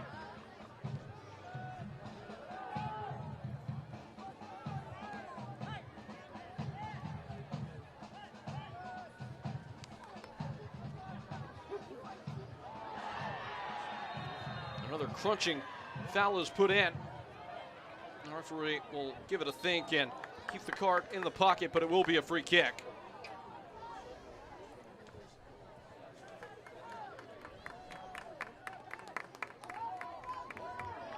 Big substitution for Chattanooga. Giannis Lalin and Rapapa Mensah coming on Number 20 for the Red Wolves. Lalin, so strong at the close of the campaign last year, started the final 12 games. And there is Rodrigo Robles coming in for his first taste of action in the new year. Rapapa Mensah as well, aforementioned. In the 66th minute. 2 career goals for him in 4 appearances against Greenville Triumph after spending last year in South Carolina. Red Wolves all-time second leading scorer, only 3 behind Juan Galindrez for that particular distinction. Feels within reach. Robles fires into the frame. He only arrived a couple of weeks ago, as you mentioned, Peyton. Certainly not able to go much more than this. Robles and Lalin both played together at James Madison. Come on the field at the same time tonight. I'm sure they had a little chat before they came on. Perhaps dinner plans tonight before Chattanooga heads back. Well spotted. See if Connor Evans can do the same from the set piece. Short to Segrist. Ushering in from deep at the back post, it's Fricky. Off of Karam and out for a goal kick. Yeah, Red Bulls knowing exactly where that ball was heading, double teaming the target man Fricky at the back post. Doing a full lap around the goal is Jason Smith. Just trying to extract as much time as possible. Yeah, only 2 shots between them in this second half so far as we approach the halfway mark. Now the referee can decide that if a goalkeeper is taking too much time, it can be awarded as a corner, but only on situations where the ball is still live.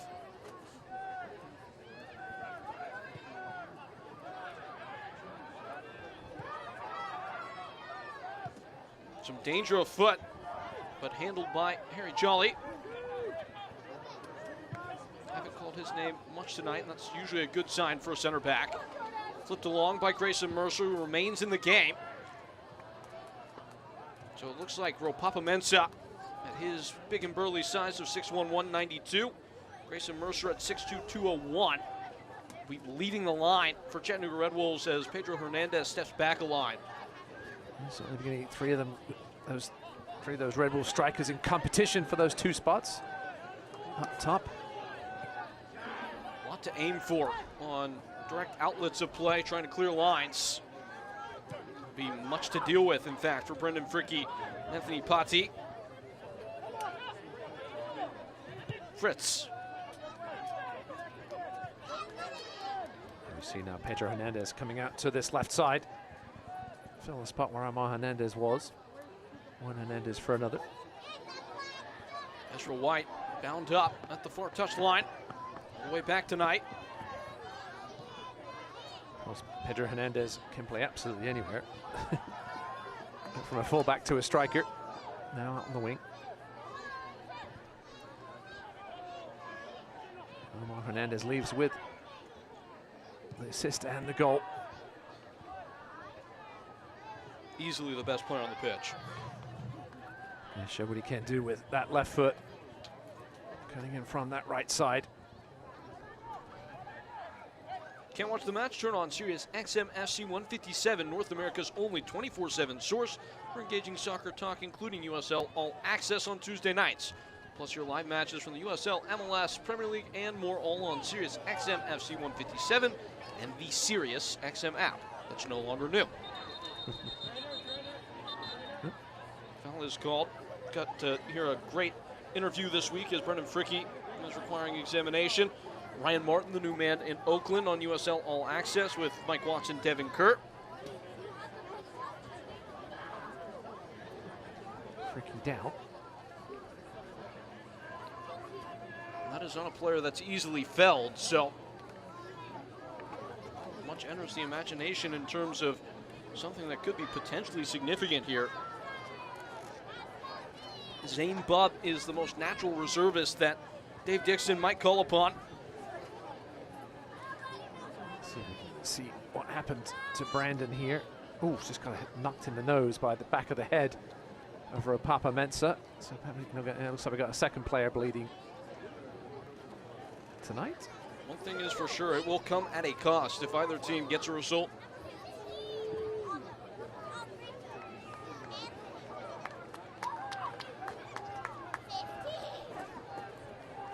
Much more steely-eyed look from those folks who were up and bouncing early.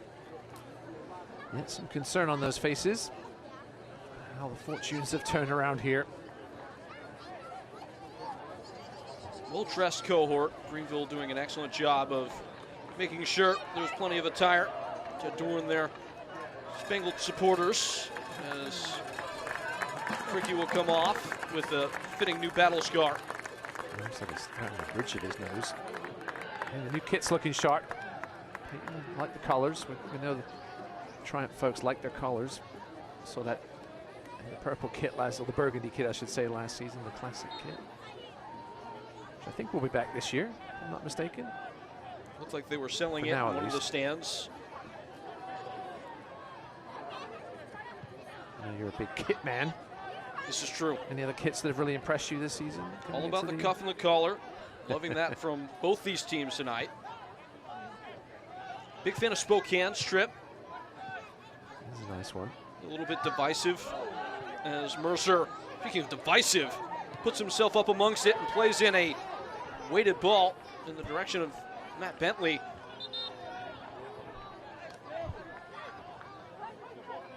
And play is summoned back as the initial point of origin of that counterattack. There is a Greenville player down.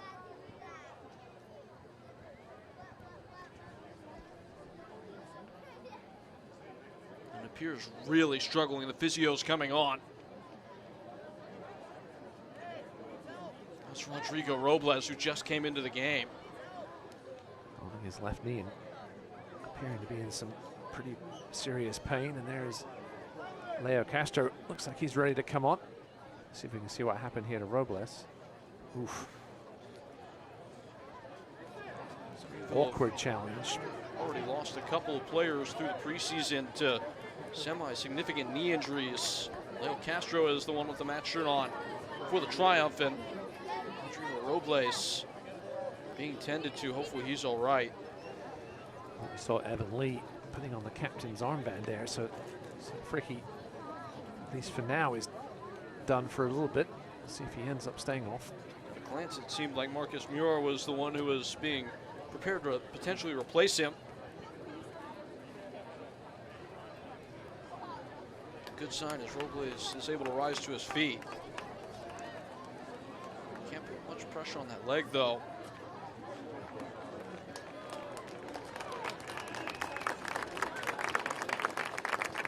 This is a grisly sight for one of Greenville's most important creators.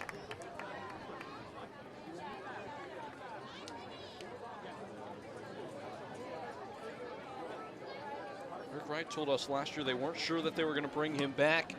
Opted to do so. That was a massively rewarded decision. As mentioned prior, one of only 5 or so players in the division to contribute 5 goals and 5 assists last year. Most of those guys either were all league or made the move up to the USL Championship. Only one that didn't was Kempis Tequila, and what did he do? He won a title. And Robles struggling to put weight on that. Yeah, he's going to try and continue, it looks like. Roland Lombardi being put on for Chattanooga Red Bulls as the dust settles from that injury moment. Robles test out that leg.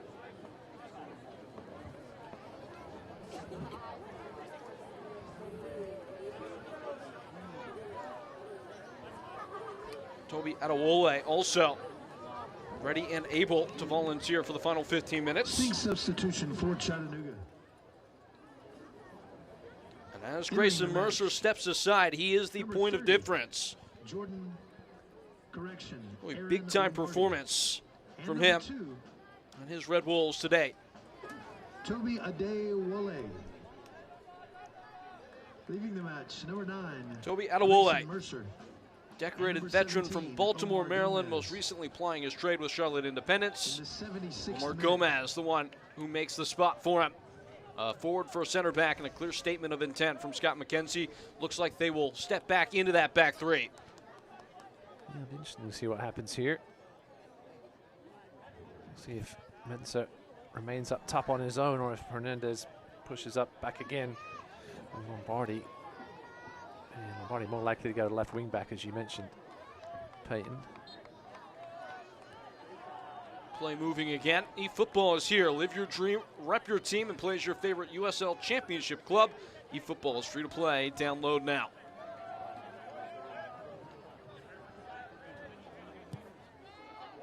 Rainbowing in behind, off the foot of Devin Boyce, and then by the head of Azad Liati. Robles does look like he's able to bear weight on that leg. No creative spark in the moment, though.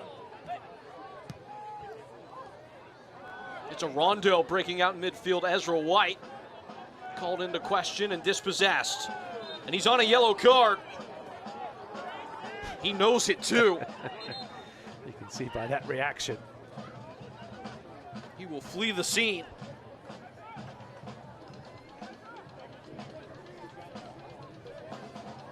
Looks like Harry Jolly perhaps stepping up a little bit into that defensive midfield spot where Gomez was. If you're Dave Dixon and you just saw how close Ezra White was dancing on the razor's edge, are you getting a substitution ready right now? Unfortunately, you don't have really a natural central attacking midfielder to go to. Devin Boyce can maybe move there, as he does exactly that in this moment.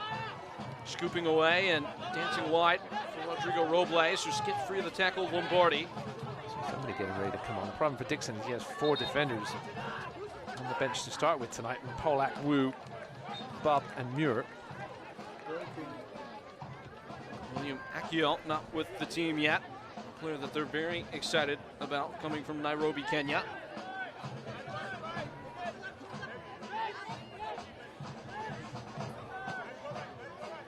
So Brandon Fricky not going to be able to continue. Substitution for Greenville. Entering the match. Number 21, Marcus Muir. Marcus Muir confirmed that he's come on to replace Brendan Fricky. In the 77th minute. So that's a debut for the Loney from Lexington by way of London.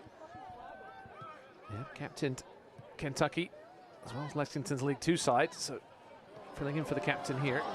Robles rumbling in. Appears to be all right for now. Rodrigo Robles, that's a little ginger there. Wasn't the best of passes from Devin Boyce, who apologizes.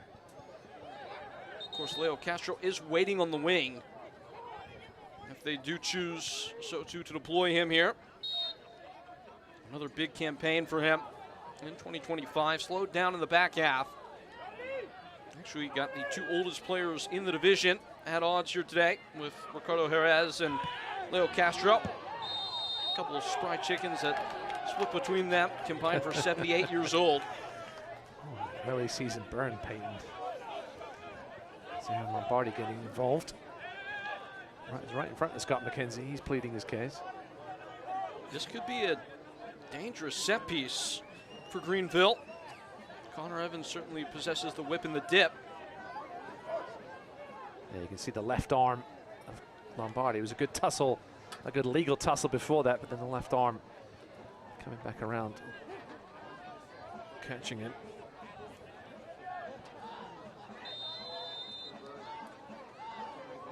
I'd like to have Castro on for this one. Moonshot of a ball, skimming off the head of Jolly, and it will be a corner. Greenville has failed to cause much havoc on these dead balls so far. It looks like it belongs to Robles, who plays short for Connor Evans. Nearly runs straight into Connor Evans. Golfing in across.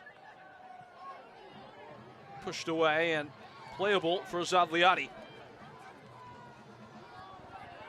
Muir, his first touches. Low socks. That's what you're observing right now, Rodrigo Robles. Robles stuttering and slicing in a ball to the back post over the head of Liati, who goes down hard. Adewole says carry on. Devin Boyce flies in, takes one off the face, and now is in the face of Jordan Ayambila, and the bench is clear. The Chattanooga players need to get back to their bench. Sadliati getting involved. 4th official coming down. Marquez Muir wants to get in there. Referees just trying to get their arms around this. This feels like this has been bubbling up for the entire preceding 80 minutes. I wasn't sure an initial look of what Devin Boyce was so upset about. Perhaps we'll see it here. Oh, nothing there. And then Ambiela comes over just to kind of poof it away. I'm not sure what Devin Boyce would think. Ambiela was saying the same thing. Sometimes when you get hit in the face like that, I think you just see red. Presented by Mountain Creek Kitchen and Bath. Yeah, I think Boyce ended up getting the yellow for the reaction, quite rightly so. I like how Grayson Mercer, who is currently applying pressure to an open wound on his face, is the one who's trying to settle tensions. Devin Boyce was the one that clearly and obviously got the yellow card for inciting the incident, but there were a bunch of follow-on offenders that are currently being booked by J.C. Griggs.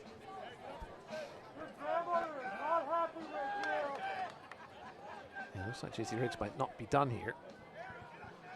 Flash in the cards. He might, Zadliati might also be ending up in the book for being the next one in. They kind of re-incited it after things were about to calm down.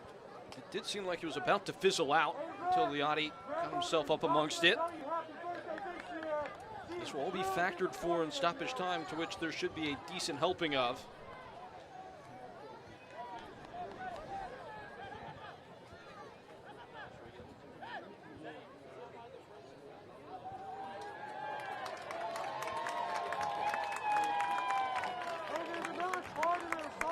It looks like somebody on the Chattanooga bench has also been shown a yellow.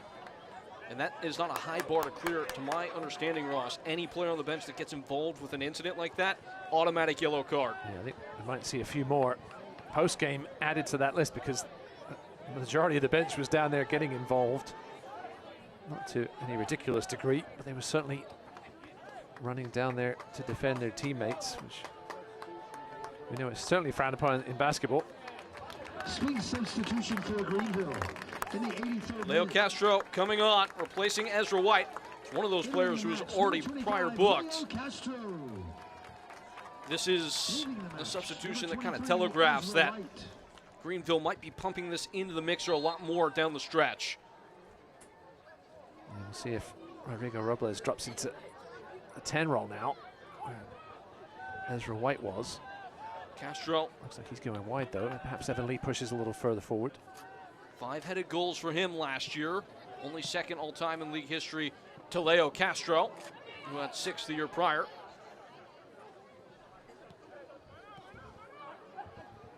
It was Omar Gomez, now that we have some confirmation as we move away from the incident, that got the yellow card on the bench for Chattanooga Red Wolves. Really only semantic. It will matter down the stretch for accumulation, but we're well away from that potentially being an issue.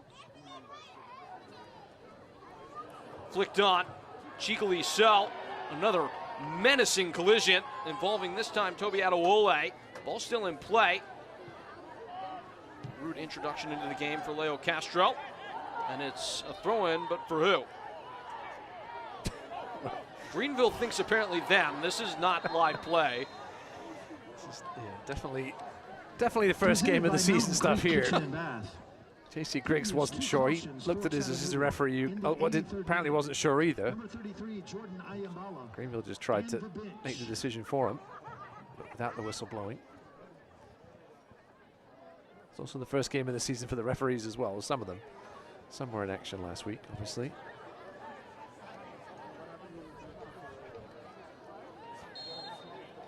Tick, tick, tick. As it stands, Red Wolves resurrective come from behind victory to open their season. Found themselves down a goal in the first 10 minutes. Came right back with one late on in the first half by way of Omar Hernandez. And that would go on with the first goal of Grayson Mercer's professional career to go out in front 2-1. Greenville had been pretty much biteless in the attack for most of this game. Yeah, it's been a frustrating second half for sure. Chattanooga down to their traditional 20-something% possession, but Greenville just haven't been able to take advantage of this pour from Marquez Muir. Pro Papamensa sensing opportunity and swinging wide. But the one place he could have gone with the ball where Greenville had the best chance to potentially win it, and they do. Held up by Liotti. It's always going to be a tough opener for Greenville. Yes, they're at home, but against the team that finished second last year and were in first place for most of the year, returning almost all of their starters other than Declan Waters. They're a little banged up, Chattanooga, but they've done what's needed to be done tonight. It hasn't been pretty so far. Maybe we'll find some prettiness here in the final 5 minutes from either side. Liotti cruising into the area for Castro, off the bar. Castro again, and just tipped away by Jordan Iambila. Jason Smith might have got a touch on that to direct it onto the bar. That's what Castro has been brought on to do, provide that aerial threat. Another lovely ball in by Liotti. Let's take another look at it here. Well, maybe not, I can't really tell. From that replay if Smith did get a touch, he was scrambling across desperately. With outswing from Evans. Back in for Connor Evans, a softening first touch. And a ball that needed to be a little bit better, but it comes right back to Evans, who puts it immediately out of play.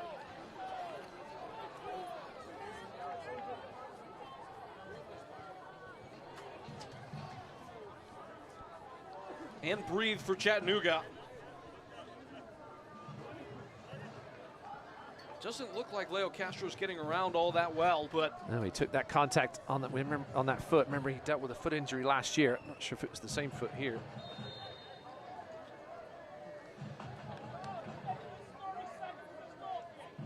Jason Smith just depleting the clock. I was going to say, Chattanooga goal, the only second half goal that's gone in tonight in League One so far.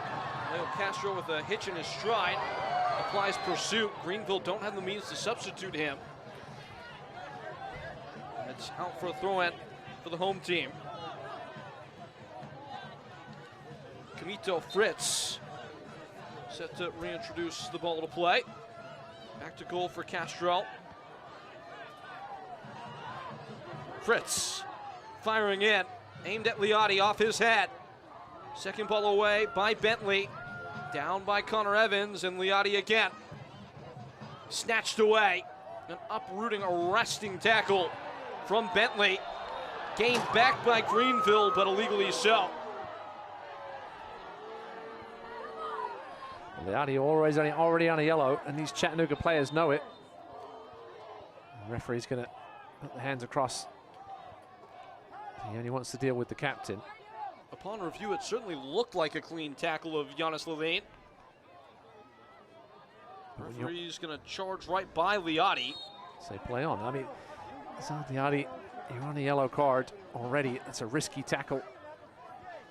You're trying to get the ball back with your team down a goal with time running out. Notable that that foul occurred kind of in the blind spot of that officiating envelope. Linesman on the opposite side of the field, and center official left to his own devices without a clear vantage point. Into the final minute, essentially, of regular time. We do have a second half goal elsewhere. Naples with a late one. Looks like perhaps a late winner at home against Corpus Christi. Advance them to 2 wins on the skip and the top of the table. Matt Poland, one of the best in the division, doing it again. As I say that, just up the coast, Sarasota have equalized 2-2. Their first goal in club history.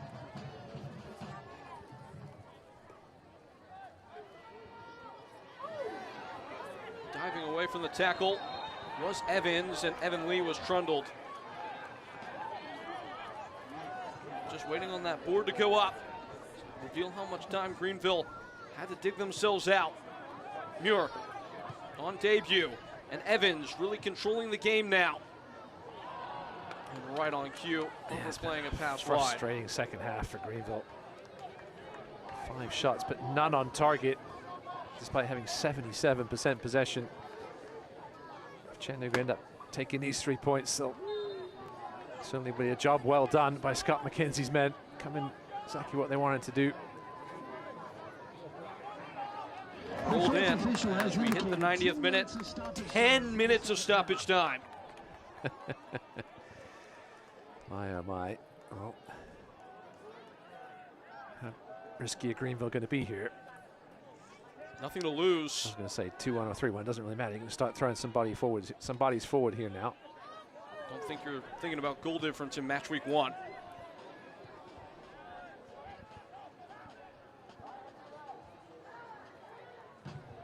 Exploring the far flank. In a match that's had 29 cumulative fouls. 10 minutes does feel appropriate. Number of injury stoppages as well. Wide for Segrist. Robles. Segrist has the legs to catch up. Blocked on the way through. And Jason Smith heads up to keep it on. It's a big sliding challenge. Castro was waiting, as was Liotti. Flying one far afield and with too much fire to be contained by Anthony Pazzi. It's a costly throw-in for Chattanooga Red Wolves. They are a master of this kind of thing. With increasing volume, the value of this resource that is time.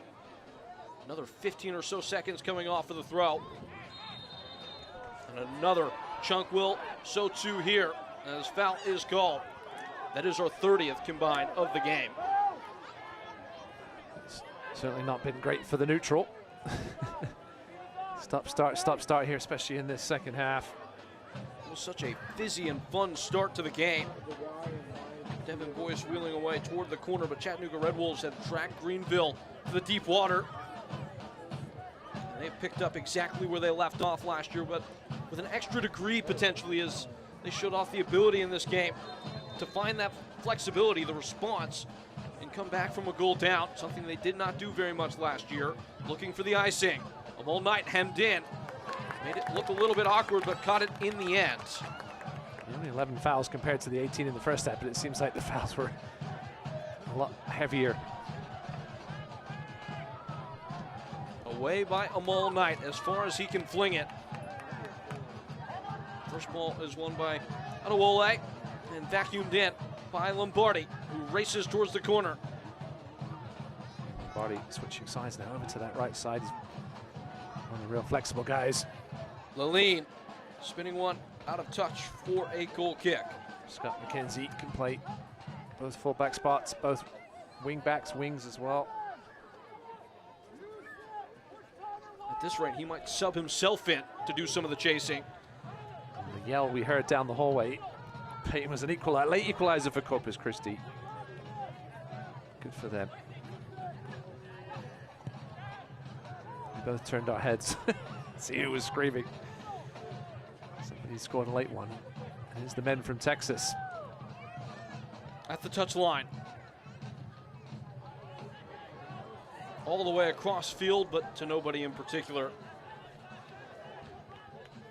Greenville do end up losing this game. There's certainly been some positives. The fact that you had to start a man on a 25-day contract in the middle of the park. Did a good enough job, did Ezra White, I think. On the opposite side, it would be only the second ever win for Chattanooga Red Wolves at Greenville Triumph. Yes, Greenville have owned this matchup in history. It's not over yet, though. Segrist snaking out wide for Devin Boyce, the goal scorer, on debut. Top of the box for Rodrigo Robles with a thought, with a man in the middle. Shouts away and shuffled high off the foot of Camito Fritz. Yep, had plenty of time, did Fritz. Loved to get involved in those channels when he was in college. He can't strike me from distance. You see him hanging out here 25 yards out. Just got underneath it a little bit, leaned back, you could see. He was never threatening Jason Smith's goal. How many white shirts quickly pounced upon him, obscured the target. This is Chattanooga's MO. They will pack the middle of that box, block shots, force you to go wide. Hoisted to the other end, and necessarily stepping in there was Fritz. That ball bounded beyond him. It would have been a one-on-one, if not a two-on-one with the goalkeeper for Chattanooga. Red Wolves exhausting remaining time. So smartly managing this period of play. Headed down, Evan Lee picks it up. Now Boyce patterning away Greenville. Segrist infield for Liotti. Throwing to come for Devin Boyce. Some good interplay in the first half from Greenville, but that was really the first time we've seen it since then. Easing back is Evans. Chattanooga is continuing to frustrate this Greenville side. Segrist scanning the scene. Ball into the box off the head of Liotti and up for Jason Smith. He was just a little behind Liotti. It was going to be tough to get that ball on target. Robles was waiting for the flick, but got too much of Liotti's head, never reached to Robles. Beneath beaming floodlights at Stone Stadium, searching for an equalizer is Rodrigo Robles. On the floor and out. Not all the way done away with, it's Evan Lee. Angling wide for Patti, and finally at the feet of Segrist. Ball in. Flicked on by Castro, some calls for handball. Falling on deaf ears and out for a throw-in, favoring Greenville Triumph. Yeah, just some desperate half-hearted appeals. Never a real shout for a handball there. Amal Knight's now involved in the build. At the near touch line, it's Connor Evans in. Second ball falling right to him. Evans riding the tackle of Bentley, who goes to ground, falls on the ball, and wins the whistle. That was an interesting decision. I'd like to see the replay. Boyce was claiming he was hooked. Let's take another look at it here. Evans, excuse me. Oh, I mean, Bentley wrapped his arm around the shoulder and then, brought him to ground, yes. insinuating the contact. It was a smart play by Bentley in the end because he obviously won the free kick, but you can see why Evans and Boyce were upset. You see that a lot in the NBA. James Harden made that very famous, yes. Initiating the contact and forcing a foul. In your estimation, although you could argue Evans committed the foul there, referee put in a really tough spot. Yeah, I mean, I think perhaps gave Bentley the edge because he had the body side of the ball, but I think as referees, you also want to give the attacking team the edge as well in that 50-50 challenge like that, and he saw the hook. Nonetheless, an incident shrinking in the rearview mirror, and Greenville go it again. Robles, fascinating first touch, spun centrally and spotted wide.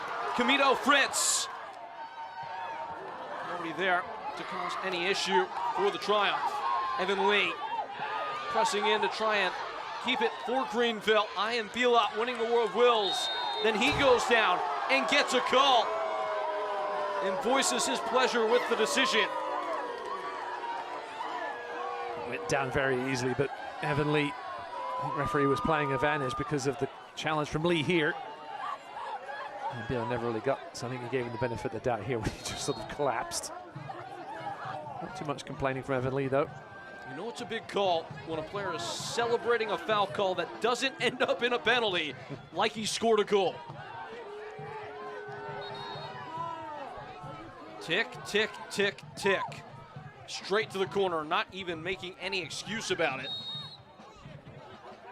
And it's a throw-in for Greenville. She got the foul on Fritz.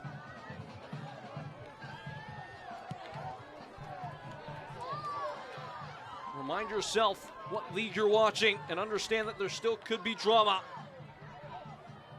Azad Liati. The final 60 seconds. Dancing away is Connor Evans. Evans creaming in a back post ball off a skip. Still not away. Another foul called against Greenville. With the amount of stoppages in these 10 minutes, there should be more beyond this. Seagrass going at it. I think it was Harry Jolly back there. I'm surprised he actually controlled that ball instead of just letting it go. Jason Smith really should have told him he could let it go, and still more join going on. No, it's not Jolly.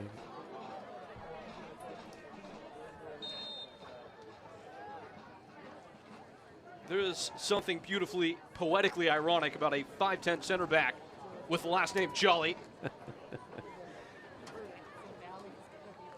Sounds like we should get at least another 60 seconds.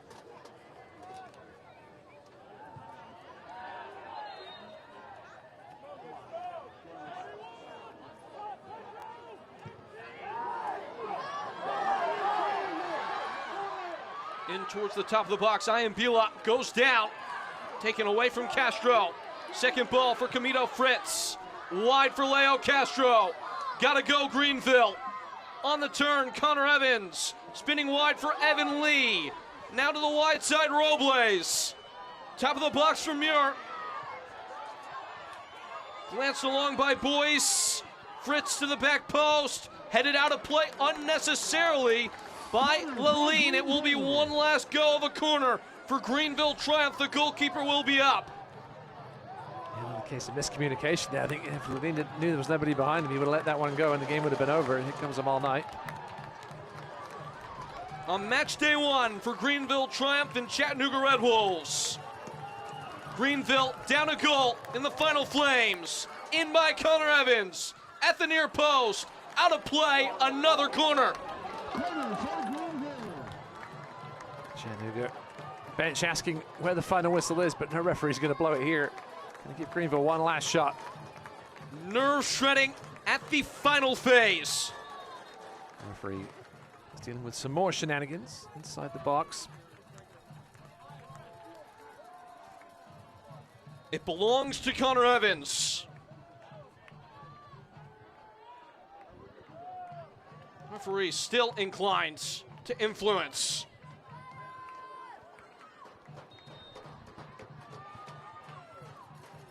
Here we go. On a high flight, Smith is up for it. Knuckle applied down to Robles, off the block. Carrying out beyond Leo Castro. And into the books. Tonight's full-time scorer is Red Wolves rescue all 3 points on the opening day. 2-1 the final. Scrappy performance by the visitors. A draw might have been a fair result in the end about how the play went, but Chattanooga certainly would feel they deserve the 3 points. Greenville, there's some bright spots, but plenty of work to do here after this first game of the season.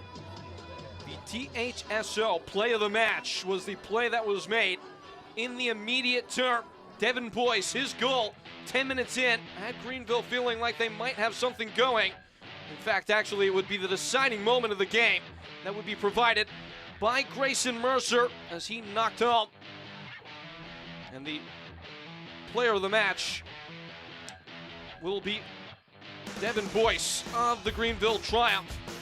As we once more get a look at the goal scored by Mercer that would separate the sides when it was all said and done. Quality big man finish by the 6'3" Grayson Mercer, as you see there, still bleeding. And there is Devin Boyce, who would open the scoring for Greenville, but was on the losing end tonight. His first game back in the upstate. Devin Boyce, his contribution, not enough when all is said and done. Greenville, so optimistic about the commencement of a new campaign. Have questions to ask themselves as they prepare for another U.S. Open Cup tie to come against Asheville City in the midweek. Once more, the man of the match is the aptly named Devin Boyce. That is presented by GE Vernova. We have much to pick through when we return on the other side of a break at the final bell at Tools for the Red Wolves. 2-1 as Chattanooga will head back over the mountain with all 3 points in hand. Much more to come in our post-game coverage. At Johnston Orthodontics, we combine art and science to create your perfect smile. After a thorough exam with x-rays and digital models, we design custom aligners tailored just for you. With our on-site 3D resin printer, these designs come to life, ensuring a perfect fit every time. Ready to tame your smile? Call us today at Johnston Orthodontics.